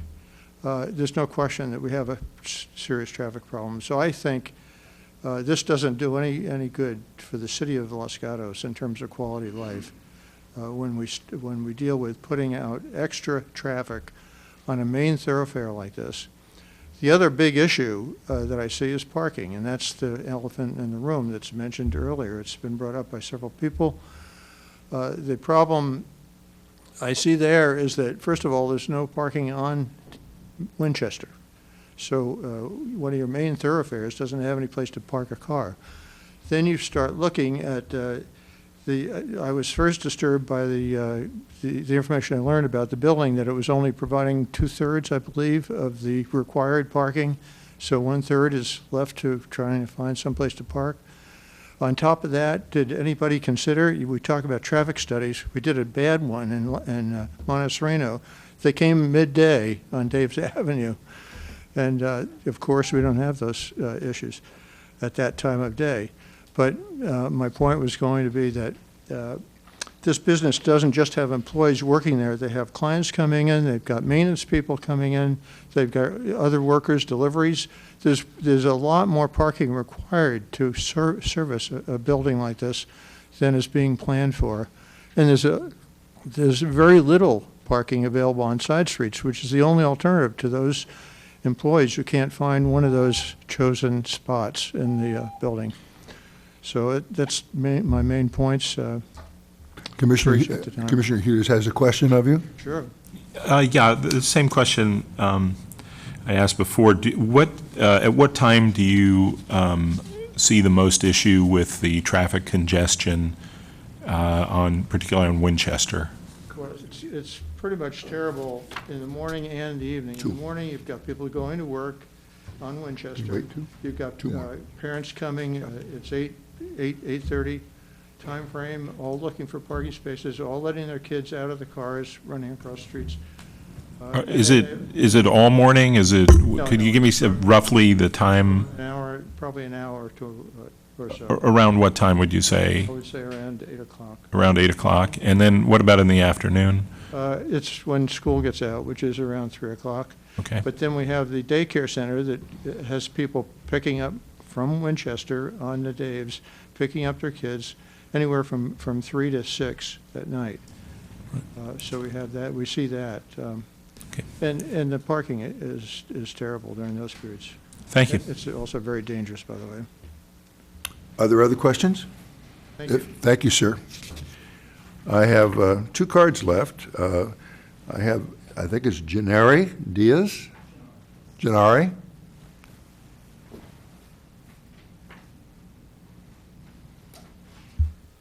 Good evening, Planning Commission. Thank you for the opportunity to speak tonight. My name is Genaro Diaz. I'm a field rep with the Northern California Carpenters Regional Council, and I work locally here out of San Jose, out of the Carpenters Local 405 area. And whether this project gets built or not, we have a simple question, and we reached out to the applicant and the owner. Moving forward, does he have a responsible general contractor that pays the correct area standard wage and benefit, them and their subcontractors moving forward? Because the reality is, a lot of projects in Silicon Valley, you look at them and people think, oh, it's a great construction project and people are getting paid the right wage and benefit. The reality is, it's not. A lot of people get paid and denied their area standard wage and benefit to be able to, let alone live in this area, let alone live in Los Gatos. It'd be nice to be able to live in Los Gatos. But moving forward, we would hope that he'd do the positive thing and give the opportunity to a local general contractor that pays the correct area standard wage and benefit and has an affiliation to an apprenticeship program where you have young men and women that are not necessarily just getting into the trade, but creating a career path for themselves. So moving forward, we like to build a relationship with the developer, if that's possible, if the project moves forward, to have this implemented, if it may be. And with that, thank you for your time tonight. Thank you. We'll see if there are any questions. One moment. Are there any questions? Thank you very much. Thank you. Oh, a question of staff? Yes. Just of staff, apparently. With respect to the speaker's comments, is there anything we could do at our level, judicial level, to require, encourage that his request be respected? No. Boom. Thank you. The last card I have is, I think it's Brian Carr.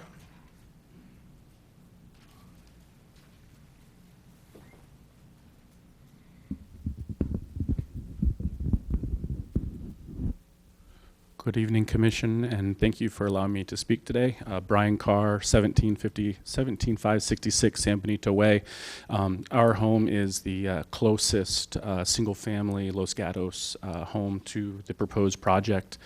And first, I wanted to thank all of you for taking a sincere interest in this topic. You know, I came to this first meeting so angry, and I really feel like you guys are listening, and as some of the other residents have mentioned, it's our life bread that you do what you're doing, and we really plead with you to continue doing that.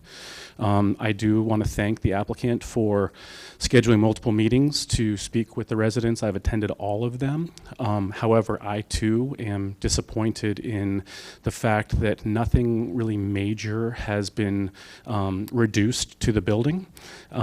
Certainly some things have been, worked out from angles, and they're very much appreciated, but ultimately, where I come into this is this building something that's compatible with the neighborhood? And as you drive by the building, you look at it and you say, wow, okay, that's where it starts. You're continuing to drive, you're like, wow, it's still going. Oh my God, when does this thing end? It's massive. It's absolutely massive, and it's just too big for the neighborhood. And I think it's one of those things, if something doesn't smell right, it isn't right, and it's just too big for the neighborhood. There isn't ample parking.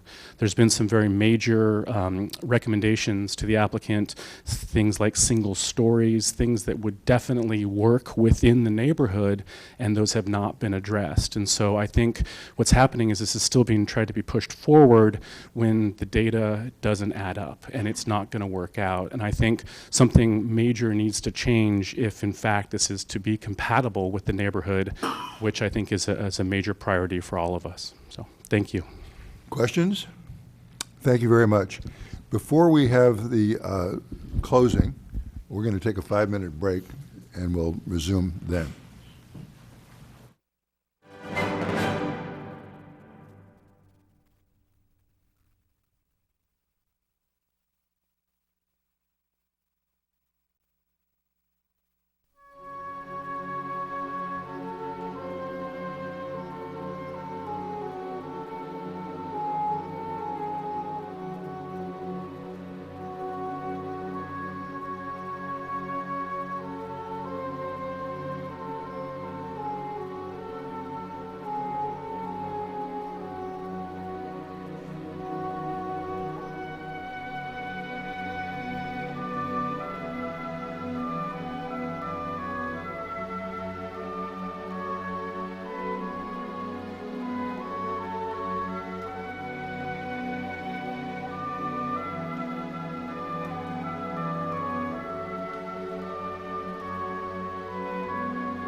right, we'll resume our meeting. If I could ask everyone to either sit down or in any event be quiet. Okay. We have one other speaker before we get to conclusion. One of our people who've been sitting through all this had not turned in their card. I now have it. It's John McLaren, so I'll call on John McLaren. Thank you, Mr. Chair. It's John McLaren. I'm at 17560 Daves Avenue. Been there about 12 years.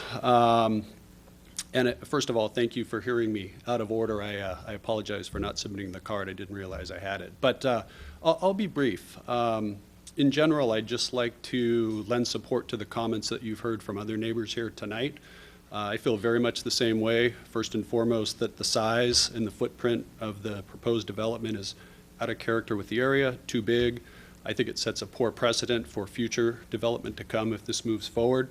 And the big issues around that footprint are simply compatibility, view impact, traffic and parking. Traffic is a big, big issue. One of the residents, I think, on Carroll Court spoke to the traffic in that whole corridor in that area, given the school and the daycare. I see it day in and day out. Over the 12 years, I've seen it progress to where it's virtually intolerable. I think one of the big points that no one has raised is in the evening commute when traffic is heading downtown or southbound on Winchester, oftentimes traffic is at a standstill. There is nowhere to pull into traffic onto Winchester, and I think that's a concern that needs to be carefully considered. And in general, that's it. I'm not in favor of it. I think it's too big a development. I think it needs to be right-sized and made compatible to the area. So I thank you for hearing me. All right, let's see if there are any questions of the speaker. If not, thank you very much. Thank you. All right, now we can get to the applicant. So you have 5 minutes to conclude. Can you bring it up?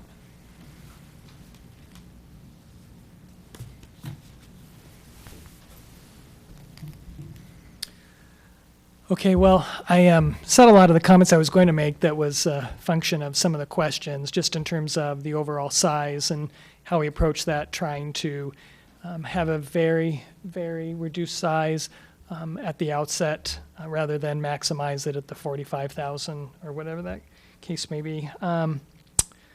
Just wanted to respond to some of the comments that were given at that point. We did not assume any car trip reductions in the traffic study due to bus trips.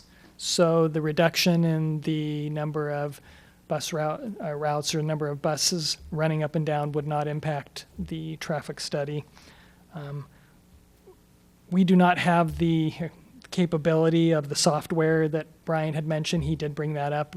We don't have that. He did give me a referral. I did go meet with the person he referenced. Really cool stuff. In fact, that person was working on a way to fly drones over the property to be able to take pictures of the topography and those things and be able to then create a 3D model. That person was just starting to do this, and we agreed to touch base in a couple months as he is working his way through that. As far as that 10-foot zone in between, totally I'm on the same page. That needs to be kept clean, and that's why we'll have a property management company that is in charge of that. We want that looking as great as everyone so that the trash and everything doesn't gather there, and that's kept properly landscaped and clean as we wanted. Privacy window we've talked about, and seeing these pictures and everything, totally understand that that's an issue. We need to address it. I guess in thinking through everything, my vote would be for the clerestory windows up above. I think that would be a good compromise. Reference to the overall size, several of the neighbors had met with me and had expressed that they wanted it to be a single-story building, and I understand that request. I explained to them that that wasn't possible. If we went to a single-story building, the maximum that we could build is right around 12,000 square feet. So it would go from 30 down to 12, just a massive reduction and down to like 25% of the allowed intensity versus zoning, and walk through the mechanics of why that wasn't possible, but that's why the single story was not pursued. And then finally, just wanted to go back, I guess, to one of my opening things relative to views. Totally understand views, really important. As I look at it, it has been mentioned, as you're coming down Winchester, Your view down Shelburne obviously isn't changed. Shelburne is what it is. Immediately after Shelburne are very tall trees where there is no view. Then acknowledge that there was this corridor window through. That's why we dramatically changed the roof and dropped the height through there to address that. Then once again, just massive trees that are staying, and they were existing there, so no views there, and then we've dropped the height down the south side and then existing trees. And so I just wanted to make sure that that was understood, that it wasn't like, wow, you hit our corner and then it was just complete open. I mean, this is the existing condition today, and we've tried to address the remaining windows that will occur there. I think that was everything I had in my notes, if anyone had any additional questions.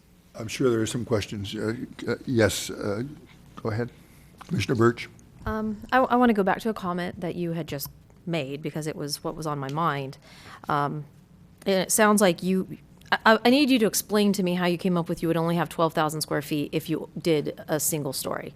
What if you, and I'm curious to make sure that in asking this, that if you did a single story structure that maximized the footprint of that lot with all parking below grade, just by doing the math, I'm getting a larger square footage. Yeah, so that was the initial proposal to me by the neighbors, and what I just had to point out was, once you go to a single-story building, you can't economically build subterranean parking anymore. It does not work. And so that's, subterranean parking gets taken off the table then, and now you're talking about purely surface at grade, and that's where the 12,000 comes in, which is less than what would be just literally lopping off half of the building, because the building's currently 30, so lop off half, that's 15,000, but the 15,000 only has 41 stalls, and when you multiply the 41 by the 235, you get like 9,635, but you do have to acknowledge you picked up 5,000 square feet, so then you kind of triangulate in, and basically it works out to where every 500 feet of extra space gets you 235 square feet of building, and then you get to 12,000 square feet. But so the increase of the floor print and the square footage there and the lease rates you would get would not Correct. substantiate the underground parking? Correct. We could not do underground parking. So essentially, am I understanding you that this isn't a viable project unless it's two-story? Correct. Yes. Commissioner Janoff. I don't mean to split hairs, but what about a story and a half? I mean, you've got a portion of the building that you've taken to approximately a single story on the southern side. Is it possible to also reduce other areas of the building to a single story to preserve some of the hillside views, perhaps expanding the footprint if necessary? So I feel like that's what we've tried to do.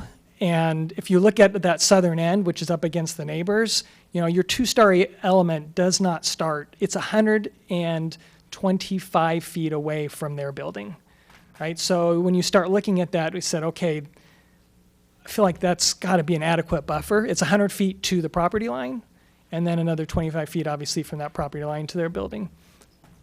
Okay, Yeah. so there's been a lot of emphasis on the southern side of the building, but what we heard tonight and previously is the concern about the view as you're driving south on Winchester, and what you see is the corner at Shelburne and Winchester first, and that's where the views are. So my question is it possible to do anything to affect that perspective, number one? I mean, you've done a little bit with color, but the overall height hasn't changed dramatically. So the height has changed dramatically. So this used to be a front to back ridge, right? So it's going up as you head east. And this entire stretch here was 31 to 32 feet high. If you go to, and this was on one of your slides, we switched that from a front to back ridge to now the shed roof going down. So now you're at 24 feet. We reduced the height 8 feet down to address this exact corridor. And you can see that we haven't changed the height of the building or anything relative to but you can see relative to the tree, right, how much further down, how much greater view there was to address that exact point. So just to continue on this line, while you've reduced that corner, you've added what look like transom windows or clerestory window element at again, back up to the 32-foot height. So that is an obstruction. What I'm getting at is, and perhaps you have a rendering or a perspective that illustrates the mass of the building from the Shelburne and Winchester point of view, not the opposite corner, which is heavily provided in these renderings, but the opposite end of the building, looking at the hillside view. So what I'm looking for, if you have it, or if there's some reference that we can look at, is what impact this mass has on the actual hillside surrounding it. Because I don't see hillside in that rendering. I see blue sky. Yeah, no, I know what you're saying. I don't have that. I've never created that. And that would get back into having to factor in topography and elevations and all that stuff, and I didn't have that. I did think, though, in the package I sent, did it have a focus on the northern end and showing the before and after? I'm trying to remember. Essentially the same, it's a very similar architecture, but didn't show the background. Yeah. Commissioner Hudis? Yeah, continuing on the discussion about the views, and I appreciate that the pointing out of the window between the trees, and I spent a fair amount of time walking back and forth on that sidewalk there. But what you're illustrating here is a 90-degree view from Winchester, correct? So the issue is that the hillside and the major mountain there is called El Sombroso. And that hillside, which is what people are looking at, is actually at around somewhere between a 30 and 40-degree angle, not a 90-degree angle. So when you are walking down that street, and I understand that the trees are obstructing, but my question is there a way to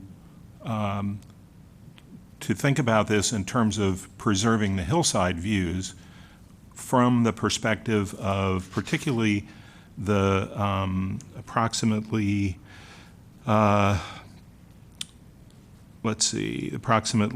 60 feet from the corner of Via Sereno, walking south on Winchester, where you have that hillside view as a pedestrian or the view from a vehicle looking in that direction. Because I think what you've designed is preserving a 90-degree view, but not preserving a view of the actual hillside that's there.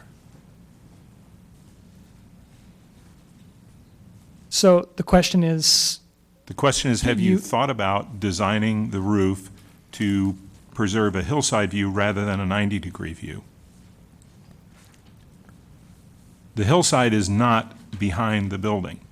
The hillside, which would be a 90-degree view from Winchester, the hillside is around a 30 to 40-degree view when you're headed south on Winchester. Okay. And this shed roof runs vertically toward Shelburne. It's not angled. And so, it's not angled up towards the back or to the side. And so as you're coming down, I'm trying to think, are you saying... Take the mic, please.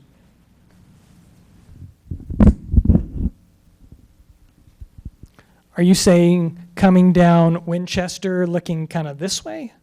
Actually, no. It's coming down Winchester in that direction, but looking toward the hillside, which is diagonal rather than at right angles. So the height here, along here, is the same as the height along there of Yes. the roof, right? And so, once again, if you're coming down looking this direction, that height should be the same. It's not arcing up to block But the views. what I'm saying is that the windows where you've designed a lower roof don't necessarily correspond to the hillside, and so and you've answered that essentially that they don't. They correspond to a front-on view from Winchester. Correct? This particular picture is a front-on view, absolutely. And your description of those windows is looking, I guess that's east from Winchester, not looking southeast. Correct. I guess the point I was trying to make is that while this is looking directly east, that roof line from the southeast heading there, that roof line is the same running around that whole edge. And so that's not going up, it's not arcing, it's not blocking the view more, even if you swing that view around. Okay. Thank you. I had questions on some other topics, but I'll let some other people go. I'll get back to you. Commissioner Janoff? Yeah, just to be clear. Yeah. While that may be the lowest point as you're looking from that angle of that corner of the building, let's pretend you're standing in the middle of the intersection at Shelburne and Winchester. That's the point of view we're asking about. And that roof line is relatively low. However, it's not it continues to step up as you take in that entire view and you take in essentially the entire length of that building. And that's what we're not visualizing with these renderings. And so that's kind of what we're missing.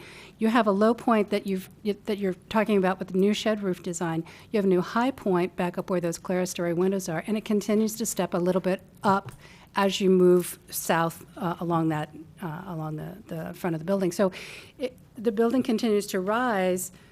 It doesn't stay or decline in height from the perspective that we're asking about. Okay, yeah.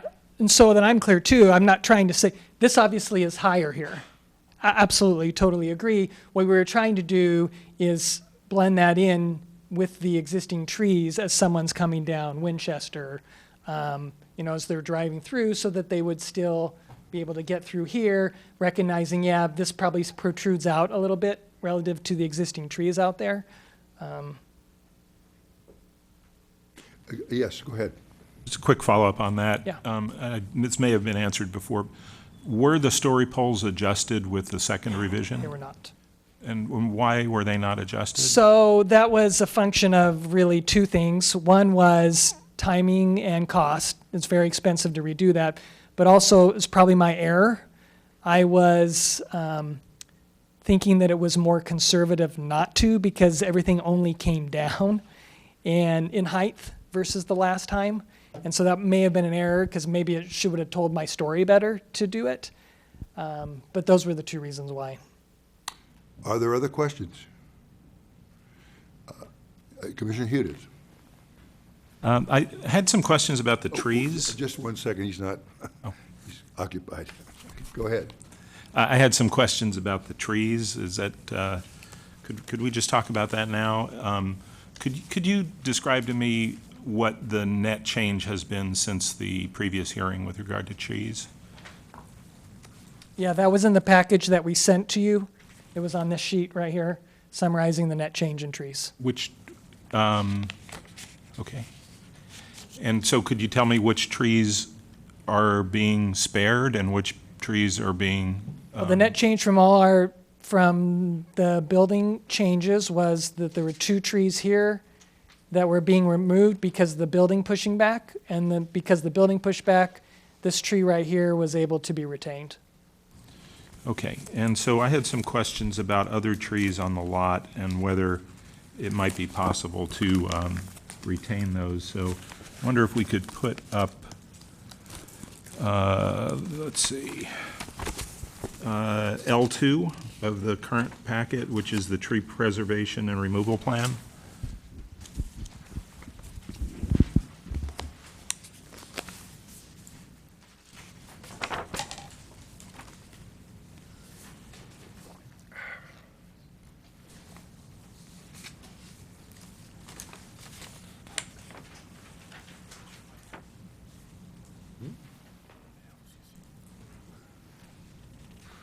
Never mind.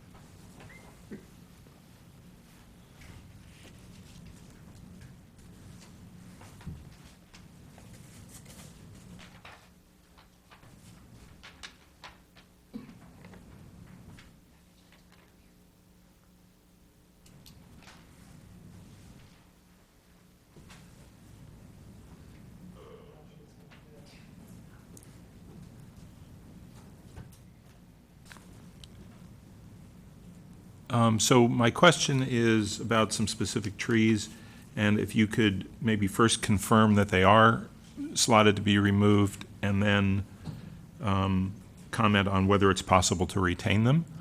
So tree 40 which is on the east border. It's a Valley Oak. Tree 40 is to be removed. And is it possible to retain that tree?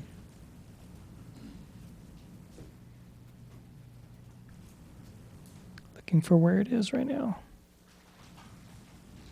38.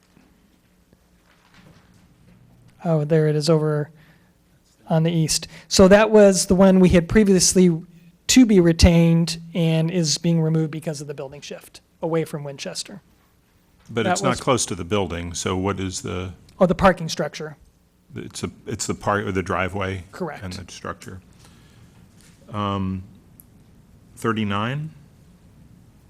39 is right in the middle of the parking structure as well. Okay.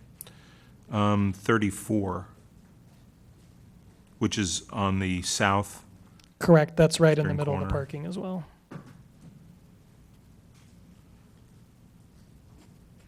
18? 18's to be removed. That's, looks to me like it's on the driveway entrance down and the circulation aisle for the parking. Okay, I mean, it's very difficult to tell because you're showing the existing buildings on this, not the planned development. Correct, So, yeah. So I'll just verify this with staff then. And then 12, 12 is to be removed, and large where is Coast 12? live oak. Yeah, so 12 there is underneath the building.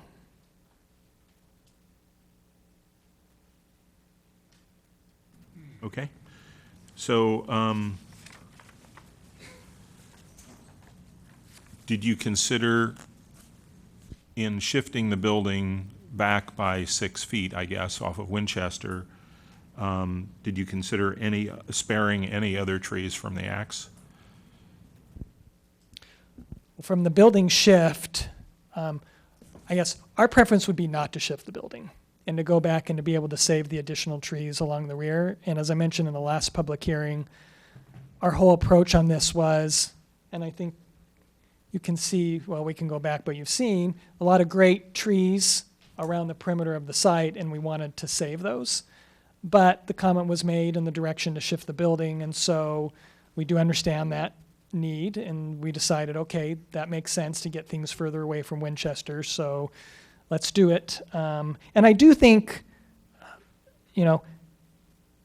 eliminating 40 will probably help the viability of 41 that's right next to it, so they're not competing for resources there, but that's my opinion. Okay, thank you. Commissioner Hanson?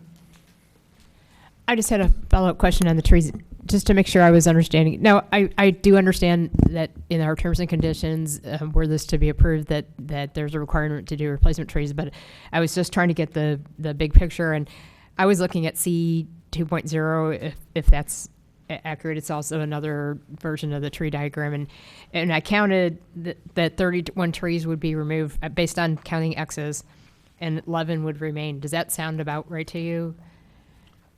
Staff, do you recall how many trees were being removed?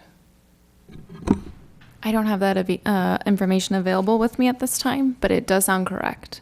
So, so my question is, you had some, it looked like, theoretical landscaping designs, unless they were actual where you would put the trees. My question is it realistic, given the footprint of the building, to put that many replacement trees on site? Because in our tree ordinance, it does say that you, if it's not possible, that there can be funds put into the town fund for trees. And is it, so the landscaping plans are they in enough detail at this point that we would know you could replace? Yes, they are. We looked at that, and we have enough. It was really close, kind of right there, depending on some sizing things that we would be able to completely mitigate on site. Okay. I think Commissioner Birch, you had a question? Yeah, I have a couple, Chair, if that's okay. Go right ahead. So can you remind me, what is the square footage of your parking garage? I don't think I have the actual just square footage. Your of it. architect's behind you, right? Chris, do you know the total square footage of the parking garage?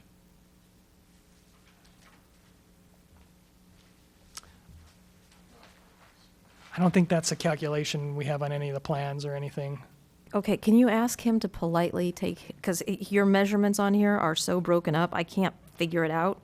I need to know how many square feet your parking garage is. Okay. But while he's looking at that, of your building, how many square feet are actually what you're going to be considering leasable square footage? On each floor, would you consider what, 2,000 square feet are taken up by what we'll call, multi-tenant space, hallway, bathroom, lobby, stairwells? Is that So about 15% would be common area? Yes, thank you. That word was escaping me for some reason. So that would be about 4,500 square feet. Okay. So that excludes, right, on each floor, and we can talk about occupancy. That's just purely common open space to all tenants. Then within each floor print, then obviously you have reception, bathrooms, break rooms, circulation hallways, kitchens, copy rooms, all those types of things. So if you're But those still, as far as the lease go, get divided up above the tenants. I'm kind of thinking about the space that's kind of that dead space, trying to figure that out. yeah, that pure dead space would be about 15%. Okay. Correct. And then while he's still looking for that, I may have missed this. I know Commissioner Janoff had asked you this idea about perhaps this is more of a split level. Perhaps if adjacent to the residential side, you had more of a single story, it moved into a bit of a two-story or some configuration. Would you consider something along those lines? I'm trying very hard to find a middle ground between your needs and the needs of our residents. Are those numbers you'd be willing to play with and see if they would pen out? I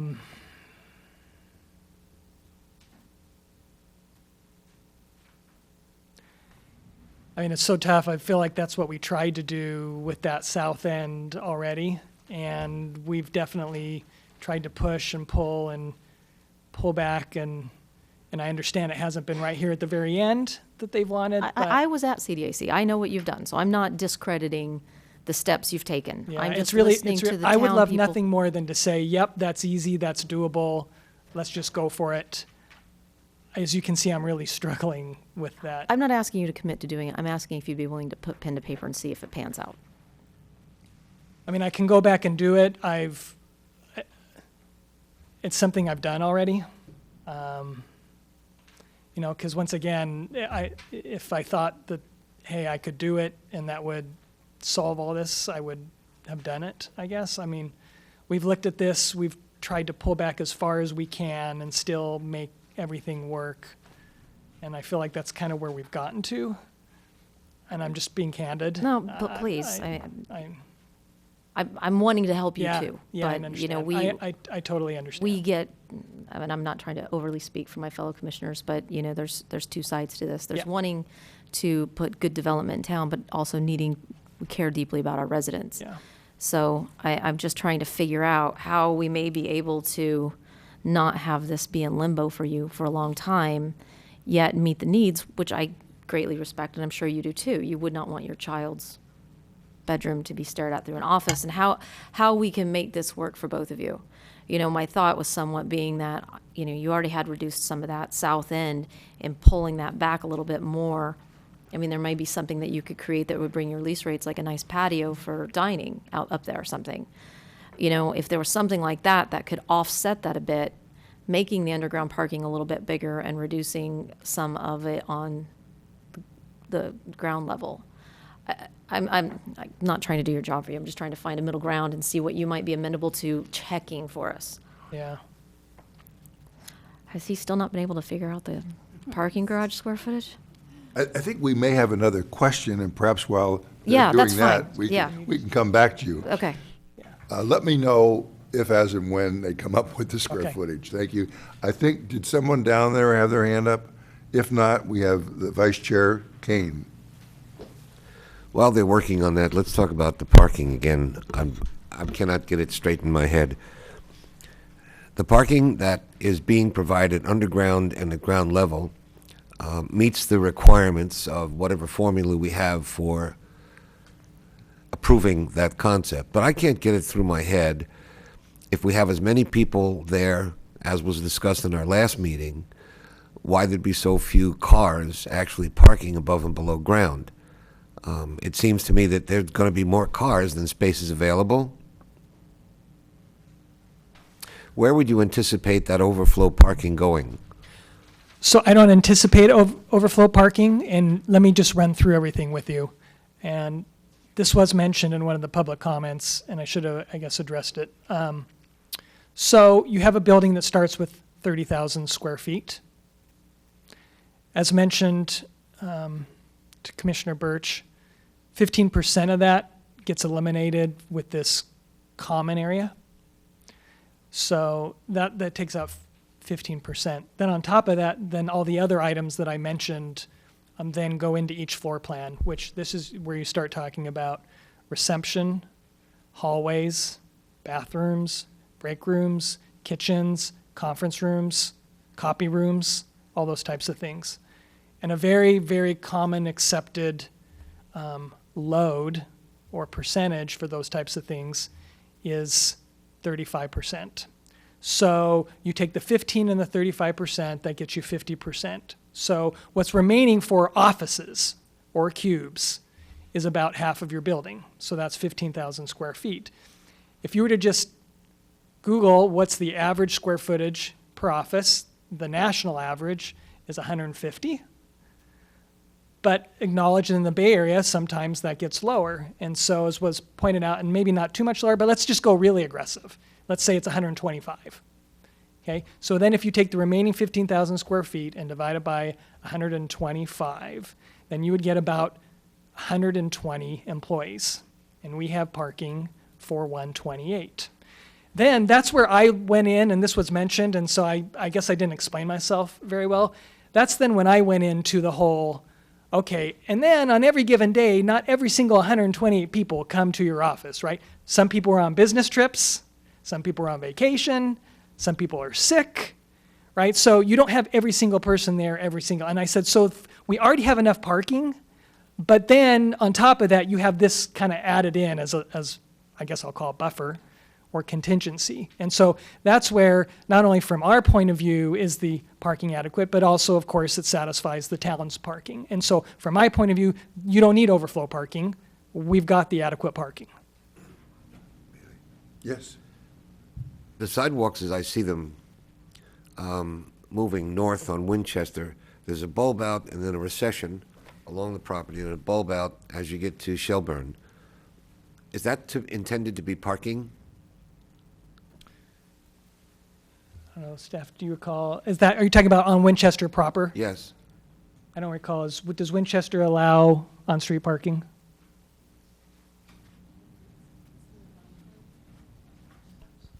Yes, it does. So that would be intended for parking?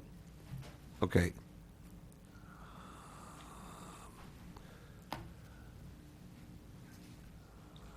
You have further questions? I had a follow-up. I got to read my bad handwriting. I'll come back to it, Mr. Chair. How are we doing on figuring out the size of the basement? We have it. The size of the parking footprint is 35,600. Now, we can go back to Commissioner Birch and see if that helps her. It does. Do you want to follow up with some questions, or do you want to take a moment? No, I'm fine, thanks. Okay. Vice Chair Kane. So it comes back to me now. What do you envision these businesses being? I think we may have said last time that they were not to be medical. Is that correct? We talked about it last time, yes, and the answer was our intent is not to do medical. We have not designed any of this for medical. We've tried to that's a big part of why we did the ceiling the way we did and the open floor plans and all those things. Our intent is to have these be professional offices. That was the need that we identified in the town, and that's what we're absolutely targeting. I'm not sure how you could control that, but be that as it may, and I can get over it, but I just don't, envision people not coming to work for a variety of different reasons. It just seems to me like what we're doing these days, everybody comes to work and works for as many hours as they can. That just seems to be the current work ethic for the kind of building you're describing, I think, in particular. But if you've got X number of employees with the likelihood of filling those 120 people in the building, you said, and 128 spaces, would those extra spaces take care of the visitors, the clients, the patients, the vendors? So I see a lot of overflow in an office building, not just for people who work there, but for people who have business there, like I have clients, like other people would have vendors, other people would have meetings with other folks coming in. That's where I see the overflow parking. If you've got it maxed out at 128 equals 128 or some number like that, and we're depending upon folks not coming to work for one reason or another, which is practical to some degree, especially when you mention business trips, where do we put all those folks who don't work in that building per se? Well, so yes, absolutely, that left over. And remember, once again, I went way conservative on the 125. I think if we were to all pull out our phone and say, what's the average square foot per person right now, the number is going to pop up as 150. So I personally think that the number of excess stalls is greater, but I went really conservative.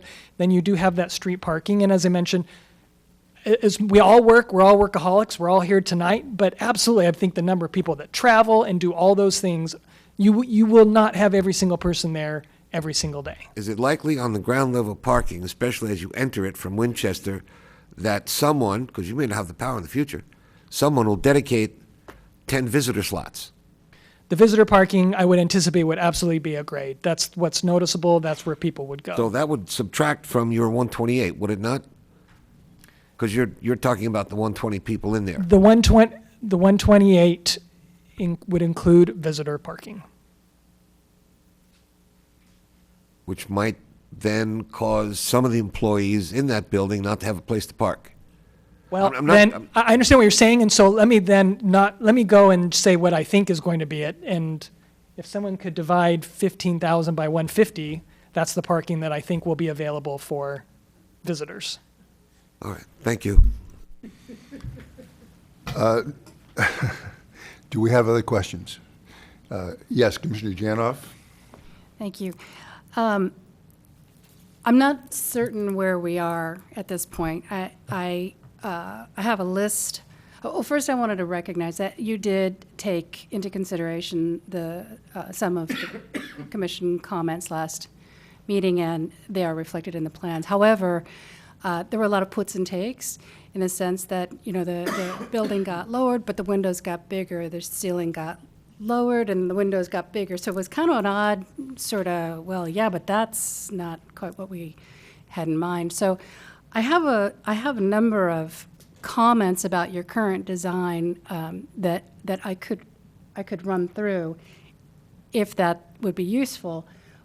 But I'm not sure where we are in terms of retaining the current design, so I'm kind of at a loss. So. Well, I think you probably have a choice. You can wait until we close the public hearing, and when it's considered whether this be approved or whether there'll be a request to do further modifications, or whether it will simply be denied. That's one time you could do it. If you think you want to be asking some questions, which would be helpful to you, go right ahead. So, but just, that's the choice you have, I think.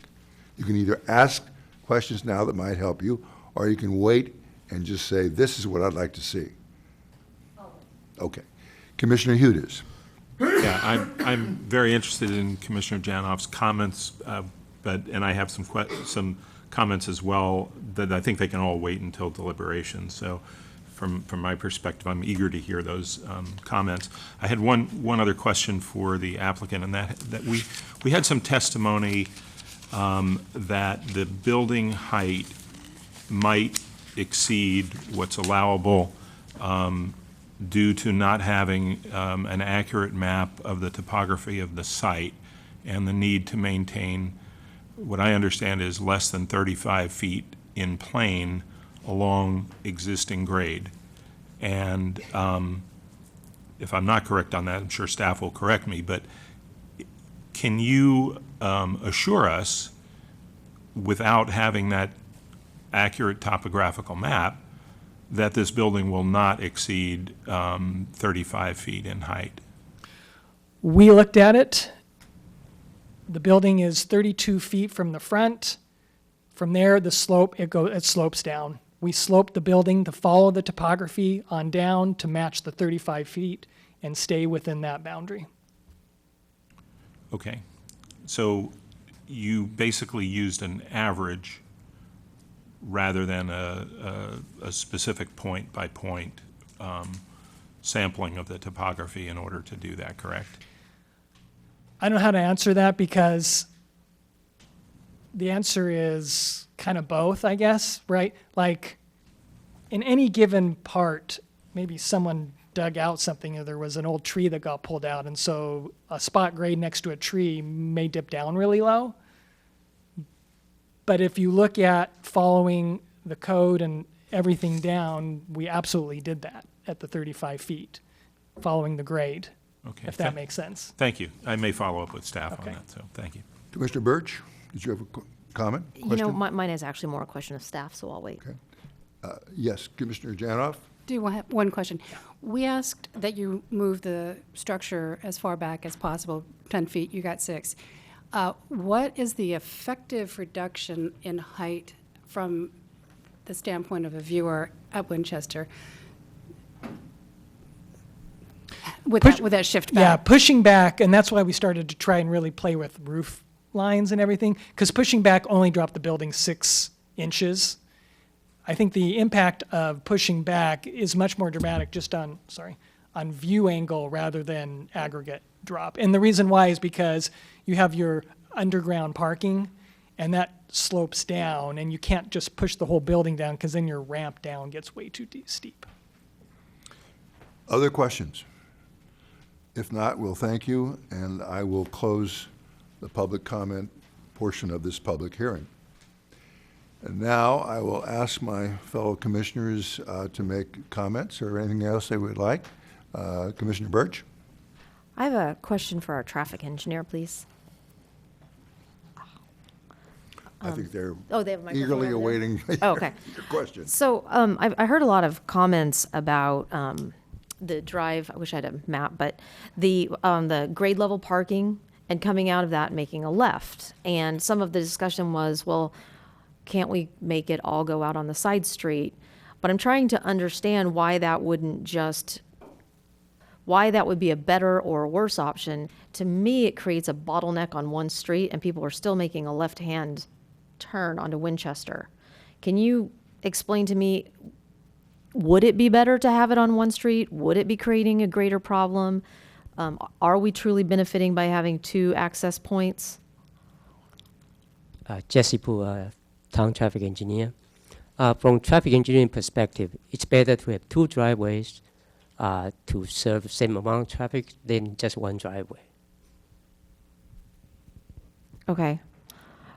So you don't think there's no benefit in your mind at all of having, I know we like it better. I usually like it better too. It creates a bottleneck, but do you perceive any benefit though if this left-hand turn at that particular spot on Winchester is such an issue?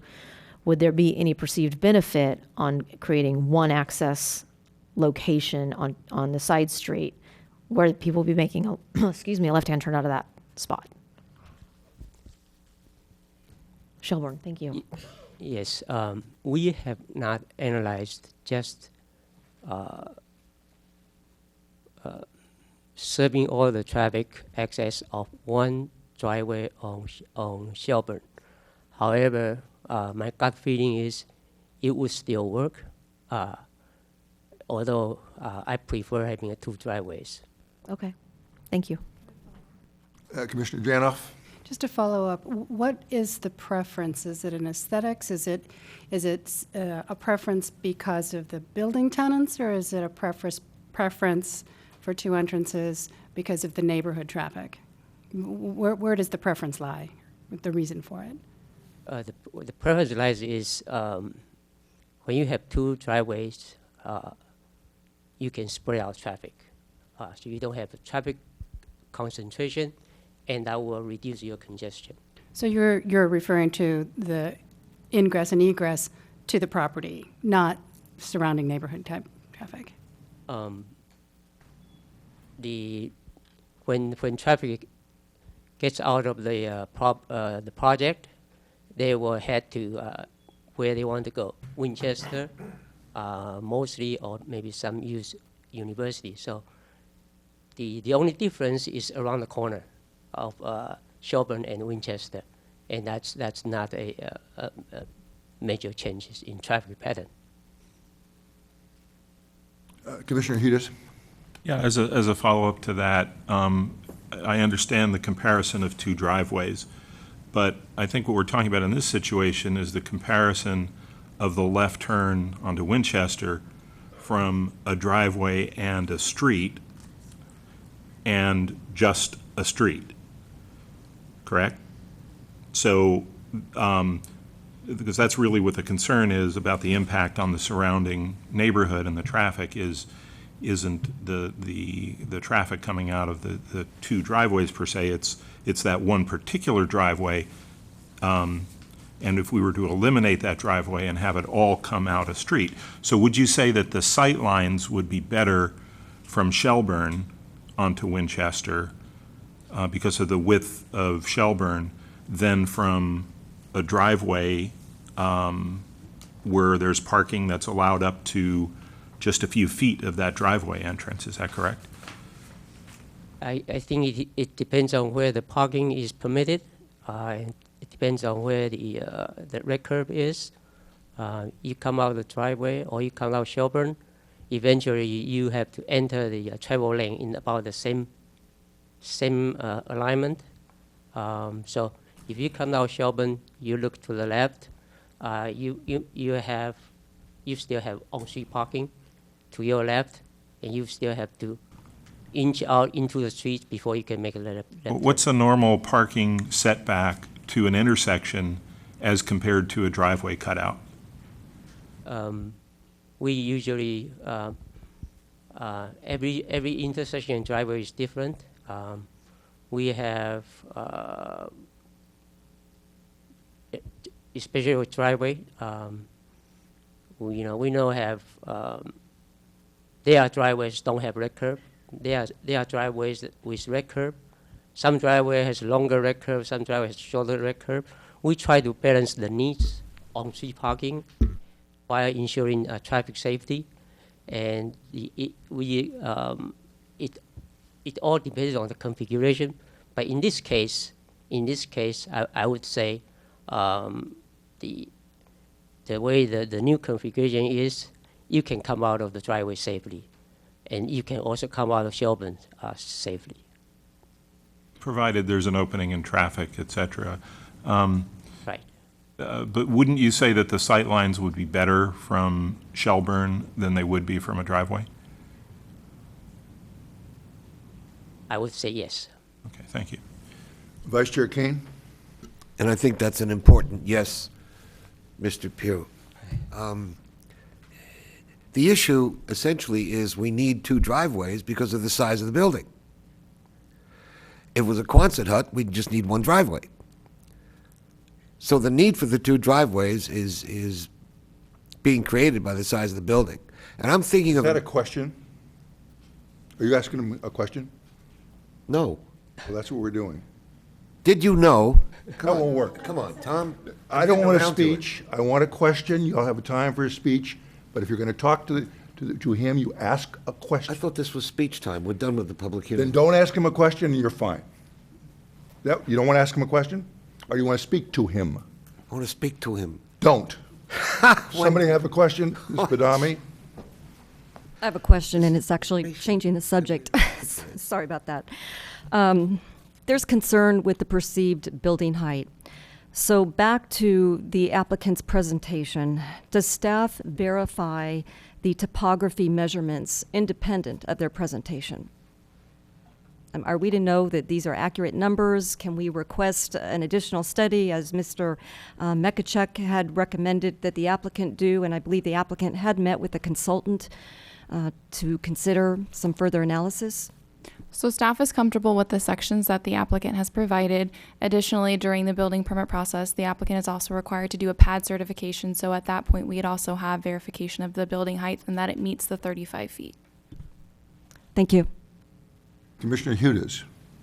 Question for staff on story poles. Is there a requirement for story poles to be adjusted when major revisions are being made to a project as the applicant has indicated?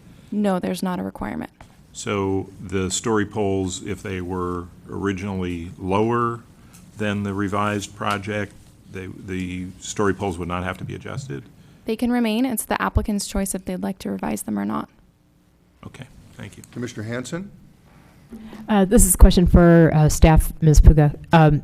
I know we went over this at the last hearing, but can you remind us of the height and the square footage of the Palo Alto office building down the street?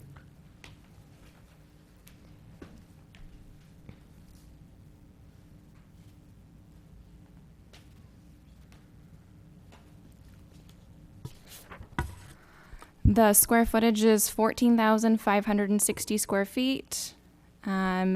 The height is 30 feet along Winchester Boulevard and increases to 35 feet along the sides and the rear of the building where the property slopes down. Slopes down. Okay, thank you.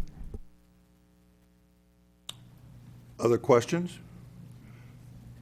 I have a question of the engineer. There's been some discussion as to whether there should be one or two driveways. And I think we understand that discussion. I'm wondering if you said there is no left turn into the driveway on Winchester and out of the driveway in Winchester, what your opinion of that would be.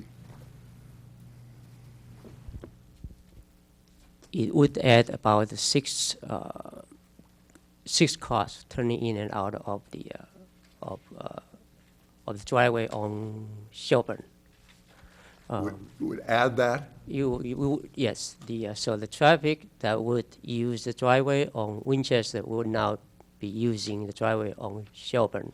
So it will add more traffic load to that driveway access. We have not analyzed that situation, but my gut feeling is that it should still work. All right, thank you very much. Other questions?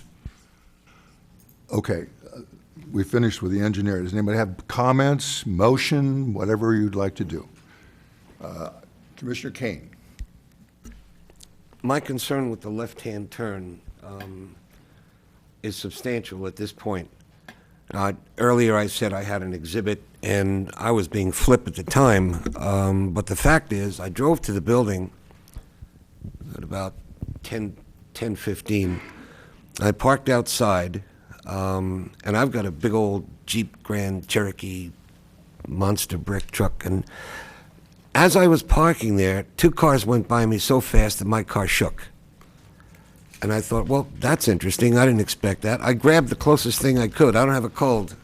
I grabbed the closest thing I could, which was this tissue box. And from 10:45 to 10:55, 63 cars went by me heading north. Of those, 8 were equal to or lower than 25 miles an hour. 44 were going substantially over that, up to 30, and 19 of them didn't even show the speed because the sign just kept flashing, slow down. That's the experience I had out there. I'm not a traffic engineer. I'm just a guy sitting in a car that was getting rocked, and I went, this is different. And most of us, plural, that is to say 50-something out of 63, don't obey that speed limit. Now, I don't know if a scientific study is going to account for that or not, but it's going to be hell to pay to get out of there, making a left onto Winchester, unless there's a flashing light to tell people that cars are coming, and you're focused on this speeding guy coming from your left, and you don't see the bicycle coming from the right. It just strikes me as a disaster waiting to happen. Now, that's what you have to put up with. I'm not a traffic engineer.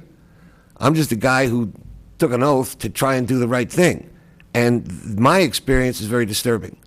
And I want to share that with my commissioners and hear what you think, because I think in watching the traffic, I could live with a left-hand turn in, if we had to try to find a way to make this project viable. I imagined I was coming out. I made the right turn, like the lady does sometimes, and I went down Claiborne, Shelburne. Despite the fact that there's 85 potholes there, it wasn't inconvenient to get down there, turn on University, and go up Blossom Hill and get back to where I was. So my position currently is that maybe I can live with the left in, but I cannot live with the left out. Thinking of and this was 10 o'clock in the morning. This was 10:45 to 10:55. If I had more time, I would have stayed there. But I'm sure the ratio wouldn't have changed. It was extraordinary. 20 guys flying by over 35, 8 people at a 63 rather, obeying the speed limit. And 2 of those made a right on Shelburne. And by the way, nobody made a left into Shelburne coming down. Now, I'm no scientist, but that's my 10-minute experience. I've been concerned about that from the beginning. I went down to the medical building. They've got the advantage of the Dave's Avenue intersection, and they're all tied up. They've got red lights and children lights and push button across the street. Everything's tied up tight. So I don't see the buildings as comparable in that sense. And what I do see as analogous is when we have a house in the hillsides, sometimes we have to say, all of your objective numbers are right, but it doesn't fit the site. There's objectivity on these numbers fit. The subjectivity is, it turns out to be a really tough site because of the view down Winchester, and the need to get out on Winchester, and I don't think that's a good idea currently. So that's my issue on traffic and left turns. I've got issue on commercial guidelines, but I'll come back to those later. Commissioner Birch? To step back at a higher level, and I believe Commissioner Kane had alluded to it, I think this is all coming back to the size of the building. And, as you know, if we analyze traffic comes from the number of people, the people are from the square footage of the building, and I've been sitting here trying to look at it, and I'm not easily finding a solution, and it sounds like that you're equally backed into a corner as far as a solution, which to me, begs the question to my fellow commissioners: do we continue it, or do we look to deny and let him move on? I typically try to find that compromise and find a way to continue, but I'm not sure I'm seeing it. And I would just like to get my fellow commissioners' read, as we go through, we could talk about the weeds, but I just feel like there's this higher level we need to talk about. Commissioner Hudis? To respond to a couple of things that commissioners have said. With regard to continuing versus denying, I think there's probably still more to be discussed here before I can reach an opinion on that particular branch. And I think it comes back to this, but I do agree with the comment that some of the root cause of a number of the issues is the size of the building. For instance, the number of trees that are being cut down, which I think is excessive, relates to that. The setback, for instance, we clearly asked for a 10-foot setback. We got a 6-foot, but that's because they held the size of the building as a constant. So some of these other issues, and we don't know how much of a reduction. I don't think we've talked about any alternatives or things like that yet, but just to respond to that. With regard to Vice Chair Kane's comments on the left turn situation, I've observed that, and I understand the Dave's Avenue traffic and the sensitivity with the number of children on that street at particular times of the day. And so I think we have a situation where we're not only looking at an ordinary risk profile in terms of a car-to-car accident, but I think we're also looking at a risk profile that could involve children walking or on bicycles as well. So I think we need to be extra careful in consideration of that. And while I understand the position of the traffic engineers in the traffic study that a 2-driveway solution is generally better, I don't think that holds in this situation, because you don't have 2 driveways going onto the same thoroughfare. You have one going onto a dangerous thoroughfare and one going onto one that could be much safer. So I think you have to consider that. And with that, I think that serious consideration should be made to eliminating the left turn or having all the traffic flow in through Shelburne, and I think there's been some discussion of it. And we had some testimony from the applicant tonight that it would potentially be a trade-off, that we might have some situations of safety within the parking lot if it were a Shelburne-only egress. However, I weigh that and I say that is, how serious is that? Because those cars are traveling at 3 miles per hour and there's not children back there. Whereas on Winchester, you've got, as Commissioner Kane rightly observed, 30, 40 miles an hour plus traffic going on with children. So I think that we should, my opinion is that we, in order to approve a project like this, we would need to really look at the Shelburne entry and exit alternative. I think it would be something that we really should look at and not quickly try to make that trade-off without examining that as a more safe alternative, in my opinion. Before I go into any more questions, I want to just say something. I don't think I've said too much tonight. I personally think that we would be better off denying than going back to the drawing board, because the questions being raised tonight are not only important for this project, but we know fairly close to it is a fairly large former nursery, which will also come.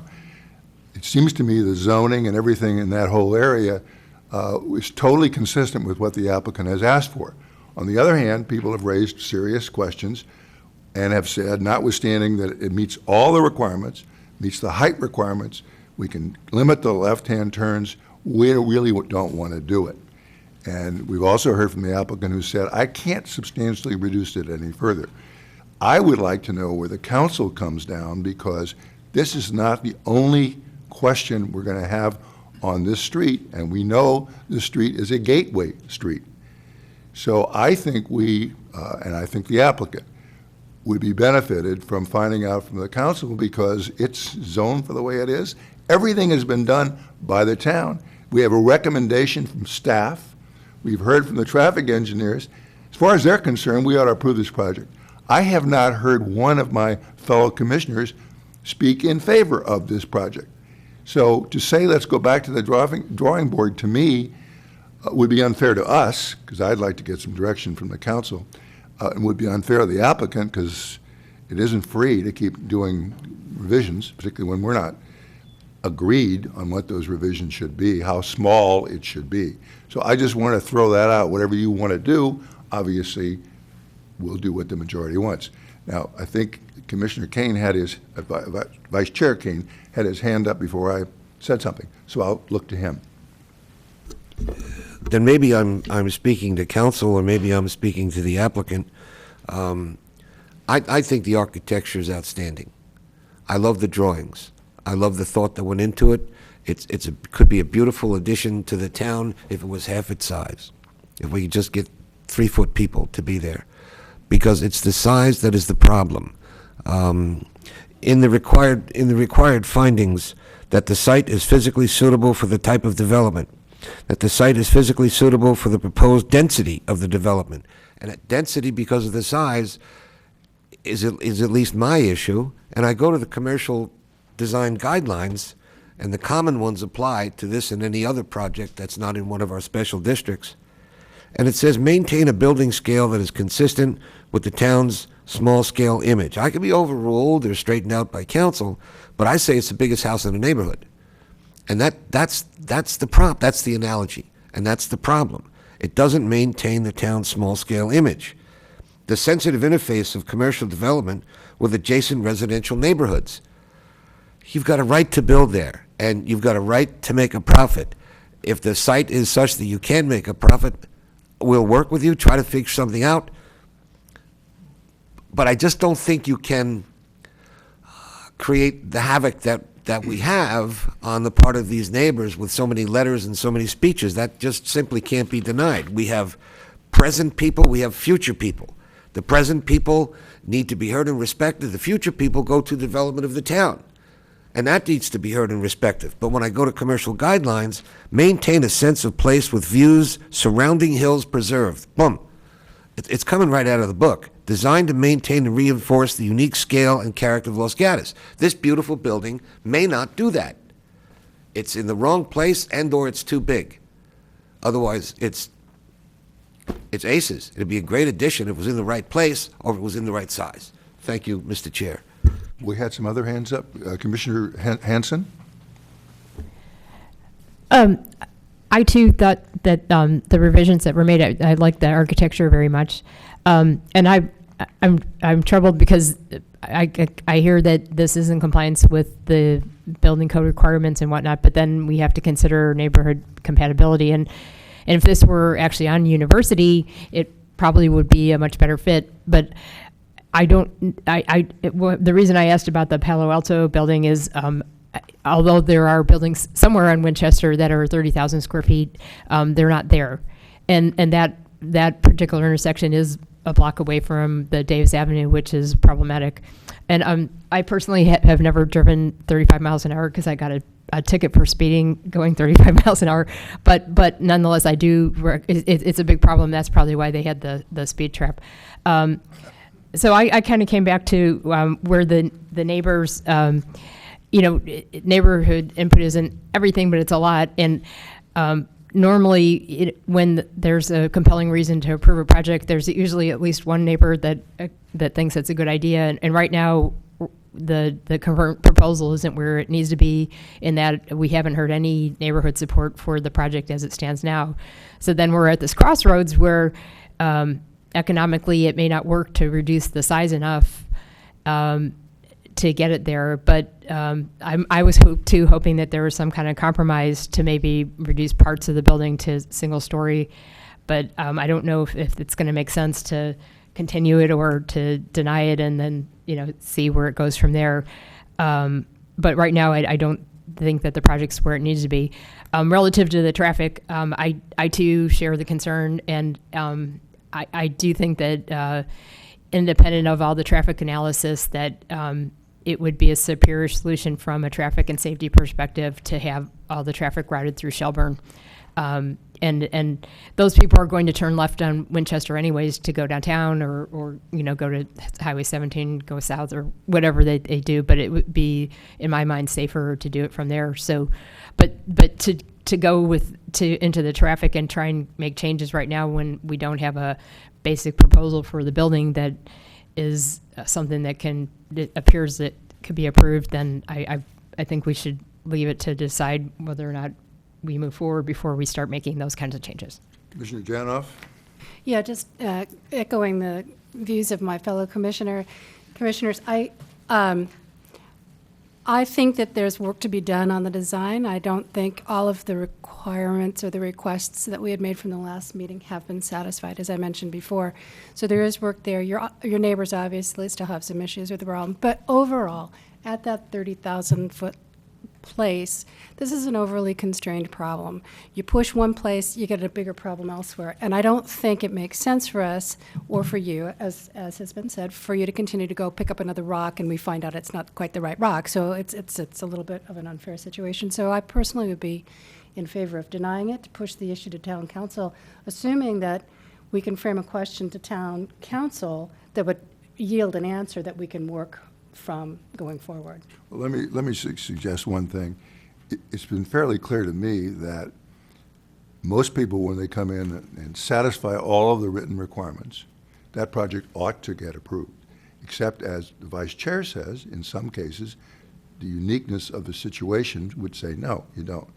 But the problem that I'm concerned about, and that's why I think the council could be helpful, that whole street is zoned consistent with this project. So if we want a smaller project, then I think the council ought to weigh in, because it isn't just going to be this project. And that is not what they've said in the past. So I would like to hear. Now, we'll start with Commissioner Birch and we'll go down the line. Well, Thank you. Just because very quickly, this may or may not be the right time to say this, but I'm going to formally request a study session, a joint study session between the Planning Commission and the Town Council for Winchester Boulevard planning. I think we have a lot of stuff coming up on that street, and while we're always looking at applications one at a time, I think we need to have a global review of this. I would like to. Yes, Commissioner Janoff.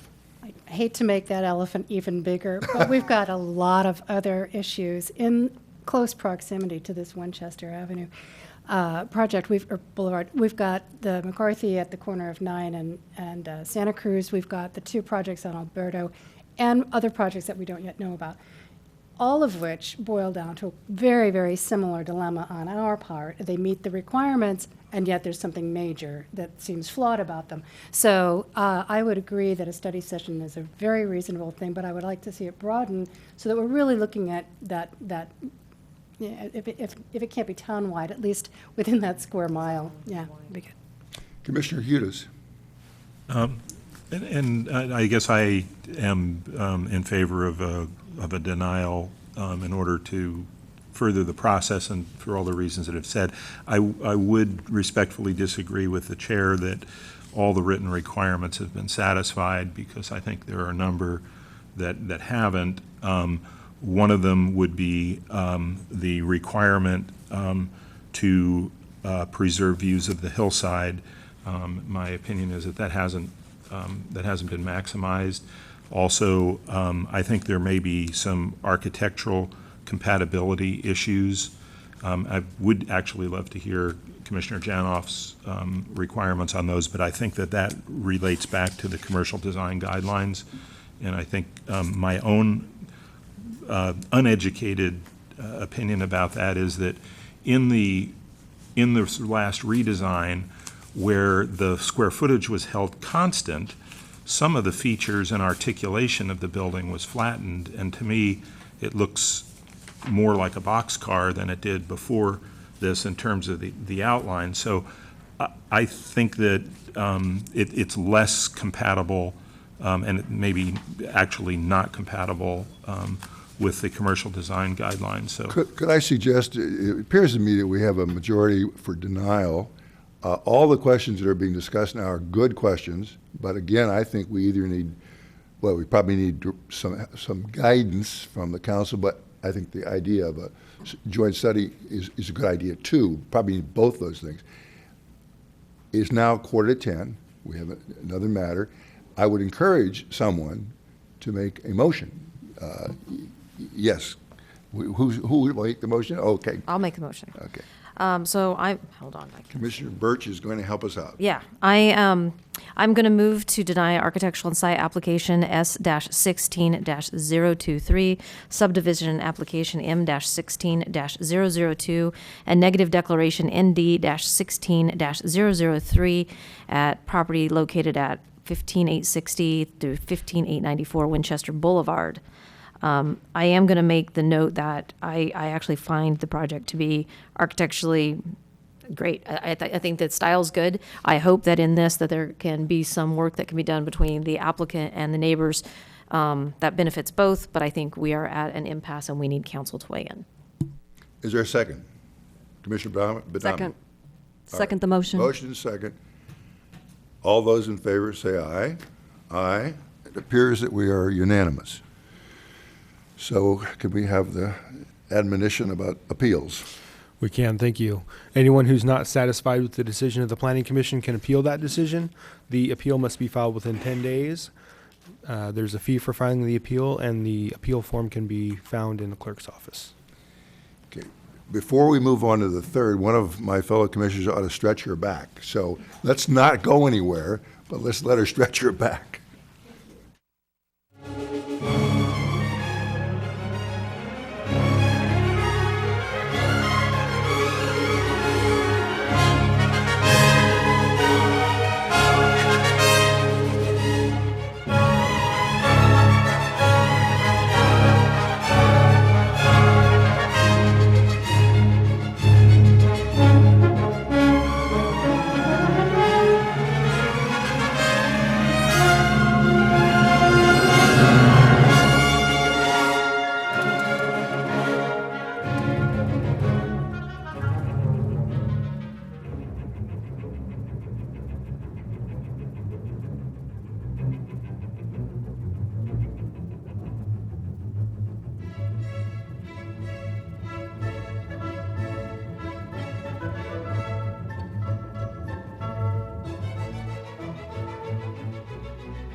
We will resume.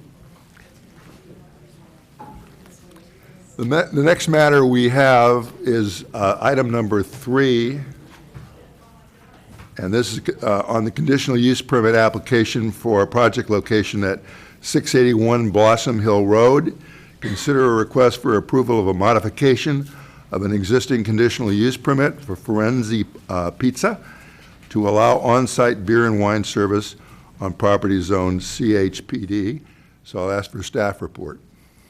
Thank you. Good evening, Chair and Commissioners. The project in front of you tonight is the proposal from the applicant Firenze Pizza requesting approval of a modification to their existing conditional use permit at 681 Blossom Hill Road. Specifically, the applicant is requesting to modify the existing conditions of approval to allow on-site beer and wine service in compliance with the town's alcoholic beverage policy. The project is being considered by the Planning Commission this evening, as any request for new alcohol service requires your review and recommendation to the Town Council. Additionally, any modifications to an existing CUP, including conditions of approval, shall be approved by the Planning Commission. As described in the staff report, the project proposes no additional square footage or seating, and as such, there would be no increases in required parking. No written comments or concerns have been received from neighbors at this time. The proposed use is in conformance with the town code and is consistent with the general plan. Therefore, staff recommends the Planning Commission review the findings in Exhibit 2 and consider making a recommendation to the Town Council for approval of the project with conditions of approval shown in Exhibit 3. This completes staff's presentation. However, I'm happy to answer any questions.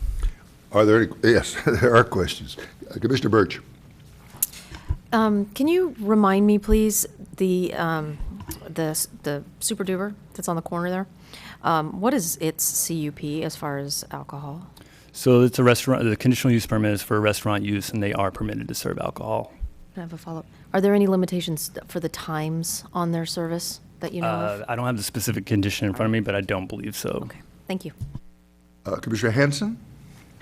I had a related question and then a second question.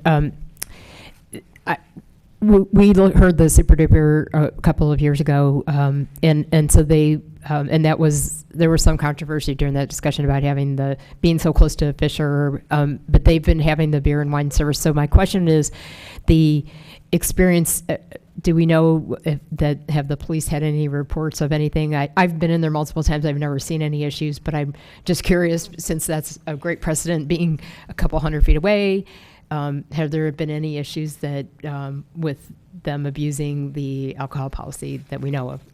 That would likely be brought to staff's attention as it pertains to conditions of approval that are imposed on restaurants with alcohol uses. So one of those conditions is that if complaints are received, that the police can impose specific restrictions on that business. Likely that would be brought to our attention to adjust those conditions as well. None have happened at this time. And then a follow-up question.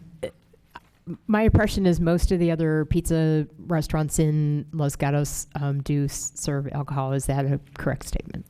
I would say the majority would. That would be correct. Okay. I have a question, seeing no other ones at the moment. On page 4 of 7 of the report, it's just a question. You had said requirement, this is starting on page 6, I guess, 3. It says, bottom of the page, furthermore, requirement 3 states in entertainment in association with an eating or drinking establishment may be allowed if standards in a permit process are adopted. The applicant is not proposing entertainment. However, the existing conditions of approval allows live entertainment prior to 10 p.m. in compliance with the late night entertainment policy. And I guess I want to make sure I understand it. You're saying even though they're not asking for that, should they simply want to do it, they don't have to take any other steps? Not if they're operating in compliance with the late night entertainment policy. So as long as it's before 10, is it? That would be correct. Okay, thank you. Other questions? If not, I have one card, which I'm going to guess will be the applicant. I sure hope it's the applicant. Dimitri, is it Cross? Cross. So please step forward and again, repeat your name for the record. My name is Dimitri Kraz. I just want to thank the commission for this time. I'm the general manager of Firenze Pizza. I just want to tell you a little bit about us. We've now been in business for 6 months, and we opened October 17th, and immediately we want to show the community of Los Gatos what we are about. So immediately off the bat, we did a event to accept a $2 donation for a free pizza, and we gave that money to the Los Gatos United soccer team. So we raised $5,000 in our first 6 days of business. And hereof, we've been constantly involved with the Los Gatos Little League, the softball team. We've donated 20-person pizza parties to Van Meter, all the local schools. As Levi has mentioned, for our conditional use permit, there will be absolutely no construction done. There's going to be no draft beer. We're not installing a tap system.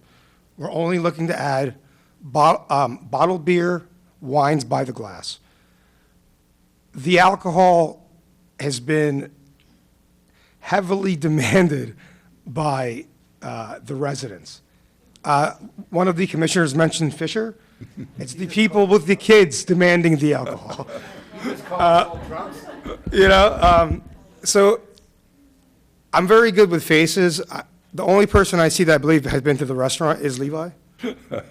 And I quote the customers, they say, how can you guys not serve beer or wine with these TVs?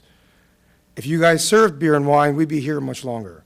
Now, we have better TVs than a sports bar. We have three 4K 65-inch televisions, and it seems to be a big hit, especially now that it's baseball season. There's a lot of Giants fans that come in. I do understand the terms listed by the guidelines of the town of Los Gatos. I understand what it means to serve beer or wine with food. We're obligated to follow the rules 100%. We believe in them as well. We're not looking to have a roughhouse atmosphere. Pizza's just really good with beer. I'm going to be very straightforward. It's what it is. We do know that our competition also serves alcohol, beer and wine. We've got a great relationship with our neighbors, with Phil's Coffee, with Super Duper. It's just a good atmosphere. I welcome all of you to come by and try our pizza. It is East Coast thin crust. Our price point's very affordable. It's unlimited toppings for $9.80 with tax. I know. Pretty good for Los Gatos. All the kids, I would make you one right now if I had the dough. Please come by. I'm always there. But yes, we really appreciate Levi's help in this whole process. His professionalism and guiding us through this has been outstanding. And yes, if you have any questions for me, it's really cut and dry for me, Yes. Pardon me. Sorry. One of our commissioners had to leave for an emergency, so my mind was transfixed at that moment. But I'll recognize Vice Chair Kane. I have a light question for you and then some serious questions. Mr. or Ms. Ling Hullen? Correct. Mrs. Ling Hullen. Mrs. Ling Hullen wrote a letter to us. We'd love to provide more sports to go along with the atmosphere we have. Fifth largest market. The fans are very passionate. We'd love nothing more than giving them the opportunity to stay and watch an entire sporting event. I was moved. You close at 9 o'clock. Correct. How am I going to see an entire sporting event? You're not. Well, does she know that? She will. I'm sure she does, but here's the thing. What I'm getting at is the temptation to stay up past 9 o'clock if it's the bottom of the ninth and 2. I mean, how are you going to handle that if you're going to shut the doors at 9? That's a sticky wicket. I will explain that. I have no problem staying open if there's a game that's going on, but I will not serve alcohol after 9 o'clock as our conditional permit. Says you close at 9 o'clock. If it's the World Series, I'm not closing at 9 o'clock. I'll let people hang out and watch the game. All right, Commissioner Hudis? I'm not done. I mean, does that mean you don't close at 9 o'clock? Our hours are 11 to 9, And the conditional permit we're applying for is to serve beer or wine only between the hours of 11 a.m. till 9 p.m. And I'm asking you, all of our sports go past 9 o'clock. Warriors, baseball, football, Monday night. What exactly are you going to do about that? I'm a diehard sports fan. If this restaurant is packed of people and they want to stay and just watch the game, I will not deny them that. I need to talk to code compliance. Levi, what'd you tell him? The current conditions of approval actually allow them to operate until 10 o'clock. So if they want to operate until 10 o'clock, they would still be operating in compliance with their conditions of approval. And then they've got to shut down at 10. That's Well, the correct. beer and wine sales stop at 9, right? If that's how the condition is. That's yes. what's before That's what us. he said. He said he would. He said, Well, he's going to. which is He's going to good. comply with his, he's going to comply, is what he said. 100%. And he can stay up until 10, but he can't sell beer and wine after 9. That's what the conditions say. So my follow-up of more seriousness, but this suddenly got serious. The conditions for the permit deal with some afterthoughts, so they seem. One is that there be a sign up on the wall with the taxi phone number. Correct. Another, that there be a booze and alcohol service manual. Correct. I have visited 2 other restaurants in town, and there was no signs, management wasn't aware of the manual, et cetera, et cetera. I thought this would be a good opportunity to get your sincere commitment to all 7 of those issues. 100%. And training the staff and that sort of thing, because it seems it's being lightly handled elsewhere, and to get off on the right foot is to do all 7 of those things. Correct. I am TIPS certified. I have been a restaurant owner myself. I have had a liquor license, full bar, beer, wine, and hard liquor. I've never violated anything, nor have I served a minor. I wholeheartedly believe of these standards and believe everybody should oblige by them. You said the pizza was from the East Coast. Where on the East Coast? Virginia. Oh, that's not the East Coast. All right, I pass. Well, I'm from Philadelphia. Okay, fine. Our corporate chef is from Brooklyn. Commissioner Janoff? I'm not sure if this is a question for staff or the applicant. It says, Exhibit 6, under the general policy, item A, in parentheses, only staff 18 years of age or above will be allowed to serve alcohol. Is it legal to serve alcohol if you're underage? It's, You can serve at 18, but you you're can't- allowed to deliver it to the customer at 18. and can't drink it until 20. Correct. Okay, thank you. Other questions? Commissioner Badami? Do you do delivery? No. All right. I guess you can't take the party home, Vice Chair Kane. Any other questions? Thank you very much. Thank you very There's much. nobody else here, I believe, who wants to speak on this, but theoretically and practically, if you have anything else to add right now, you can. Bottom line is, I just want to give the people what they want. Okay, there's one more question. Please. I did visit the restaurant, and the manager on duty at the time, you weren't there, allowed me to walk around, look at this, look at that. The schematic that you've given us on the restaurant doesn't show where you're going to put the beer and wine, and the folks on duty today didn't know. Where are you intending to put that? Okay, so do you remember where the register was? Yes, So there's, right behind the register is our walkway to walk in the kitchen. right. The wall that's right here, there's going to be a beer fridge. It's a slider 2-door. The beauty of serving bottles is these fridges have racks that hold 20 beers a rack. I could actually serve a variety of beer. And the wine, we're just going to have it on the shelf. You just use bottles as a display so people see what you serve. And That's it. you said they'd all be locked up? Correct. All right, thank you. That's actually a liquor law, that liquor that's stored always must be locked up. All right, now, that was what I guess is the last question, but again, if you have anything else to add, otherwise, we're going to close the public hearing. Yeah, I'm good. Okay, so I will close the public input to this public hearing, and I ask the commissioners if they have any comments, questions, or a motion. Commissioner Badami? I can't find a reason not to approve it, so I would be granting an approval or making a motion. Unless there's discussion from the other commissioners, I'll be prepared to go ahead. I'm seeing nods of heads. All right. I move to approve conditional use permit U-17-001 for 681 Blossom Hill Road, Suite 100, requesting approval of a modification of an existing CUP for Forenza Pizza to allow on-site beer and wine service on property zone CHPD.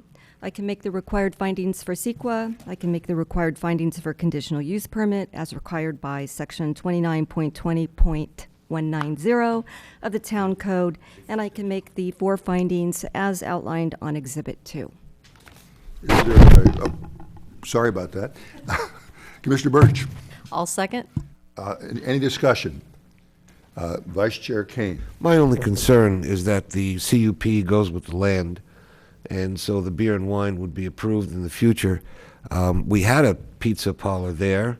Previously, it went out of business. Now we have another pizza parlor, and I'm concerned if it goes out of business, now the beer and wine stays there. Vice Chair Kane, to that, I don't believe the prior pizza place had a beer and wine license, and that could be why it went out of business. Commissioner Hanson? My only question was, does your motion include the terms and conditions that are in Exhibit 3 and 4, I guess both? So. Yes, without modification. Okay, we have a comment. Yeah, I'd just like to clarify, for Exhibit 3, we actually wrote the conditions. Their current hours of operation are till 10 p.m. The current alcohol is until 10 p.m. If the maker of the motion and the seconder understand that, I know we did talk about 9 p.m. The applicant talked about 9 p.m. So either one of those we can take forward, but I wanted to get that clarification on the record. So it says in the document I read here, stop selling alcohol at 9. You're saying it should say 10, or it does say 10? The conditions of approval say 10 p.m. Okay. The so applicant's information says 9. does the maker of the motion now understand that it's 10 and 10?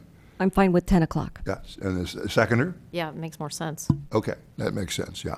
Are there any other comments? If not, I'll call the question. All those in favor, say aye. So that passes unanimously. Thank you.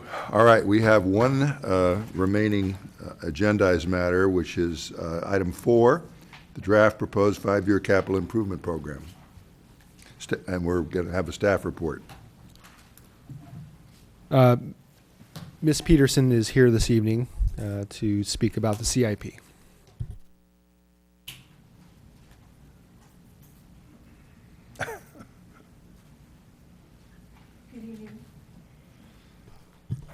Good evening, Chair and Commissioners. Lisa Peterson, Town Engineer. And as we do every year at about this time, we come to the Planning Commission with the draft capital improvement program for 5 years.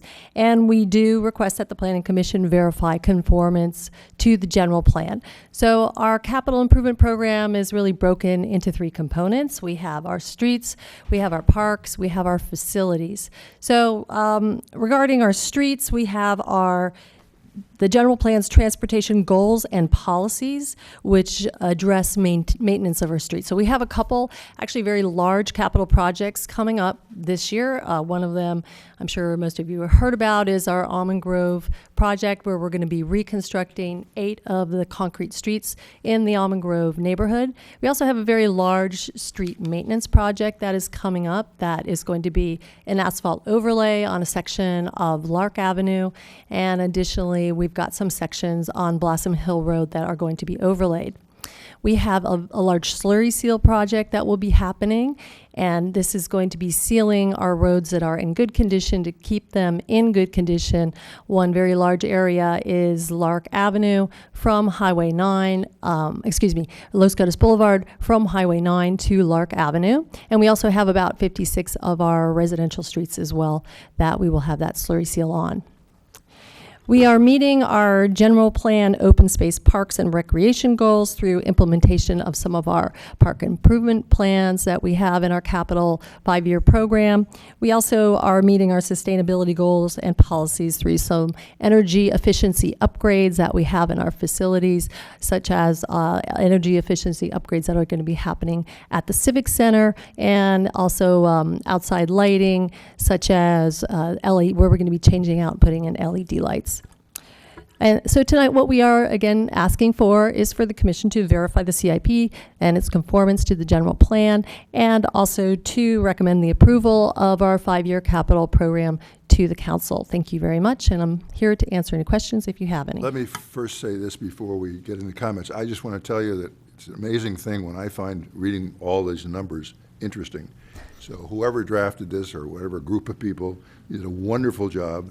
I think I understood it. That's even more startling. So I just thought it was a great job. Thank you very much. Now, questions, comments? Vice Chair Kane. I want to echo the chair's sentiments. It's really a great job, and it's really clear, and it's really ambitious that you're all going to get this done on the deadlines that you did. It makes me to be a proud member of the Los Gatos community, as the lady would say. Is Shelbourne Way in your plans? It is not. It's a minefield. Take a look at it. Along those lines, I want to pass along a compliment that I'm sorry Matt's not here.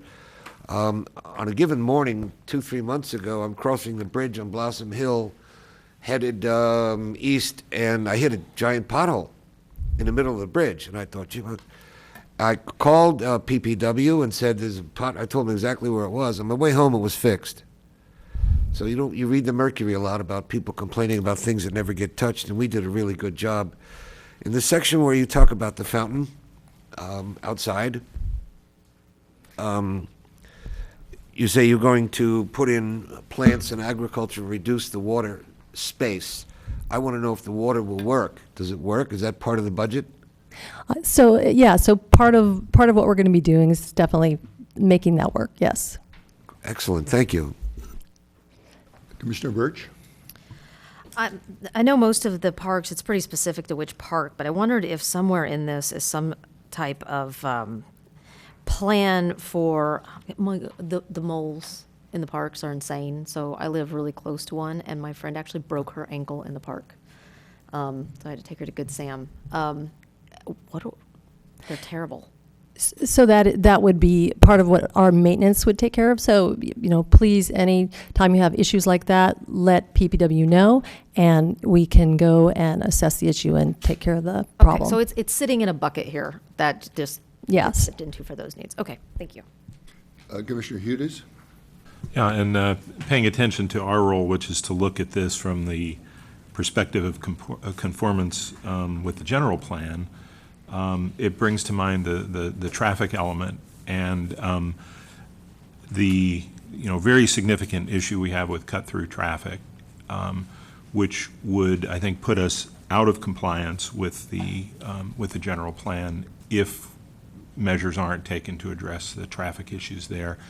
I view the issues with cut-through traffic a structural issue similar to one if an entire bridge were out or an entire neighborhood were cut off, because that's the effect of the gridlock in parts of our town, Almond Grove and others around the downtown. And so my question is, I see there's a 730,000 that is related to, let's see, is it 730,000 or is it 301,000? I think. I don't know which page you're on. I'm looking at cut-through traffic C66. I'm looking for the dollars associated with that. And my question is, whatever that dollar amount, is it sufficient to deal with the range of possibilities that might have to be implemented to mitigate that gridlock? So with the cut-through traffic, we have a couple components that are going on with that. So we do have, first of all, as probably some of you know, we have a project that will be happening this summer where we're going to be implementing some temporary traffic control devices and putting in our temporary traffic circle at Wood Road on Santa Cruz Avenue, similar to what we did last summer. The difference is that this summer we will be having that occur every weekend starting from Memorial Day through Labor Day, including the holidays. So that is, one part of the cut-through traffic program. The other part of the cut-through traffic program is that we are working with a consultant and developing a set of plans for a permanent structure at that location. And that is something that has to be worked out through with Caltrans. So ultimately, Caltrans has to buy onto that. And as far as the cost of that, that is something that we would most likely need to come back to council and request for additional funding, depending on what the cost of that would. But I suspect it would be more than what you're seeing currently in the budget. Yes, because my concern is that this particular issue could outweigh many of the other issues where we're spending a lot of money to, repair streets that are broken and need to be repaired, that maybe are causing, people's damage to their shock absorbers or something like that. But this one is something that has the potential of being truly out of hand and very dangerous should an emergency occur when gridlock is occurring. And so I just want to kind of emphasize, my perspective in looking at, is this in compliance with the general plan? And without having any detail, just, ask the question, is this adequate to deal with the range of possibilities that we might have to take to mitigate the traffic situation, which would be a problem, I think, with the general plan? Well, it is adequate for our 5-year program, yes.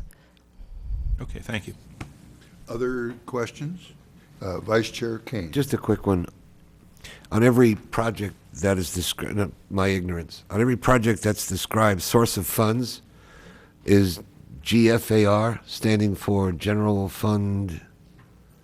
Yeah, that's on general fund.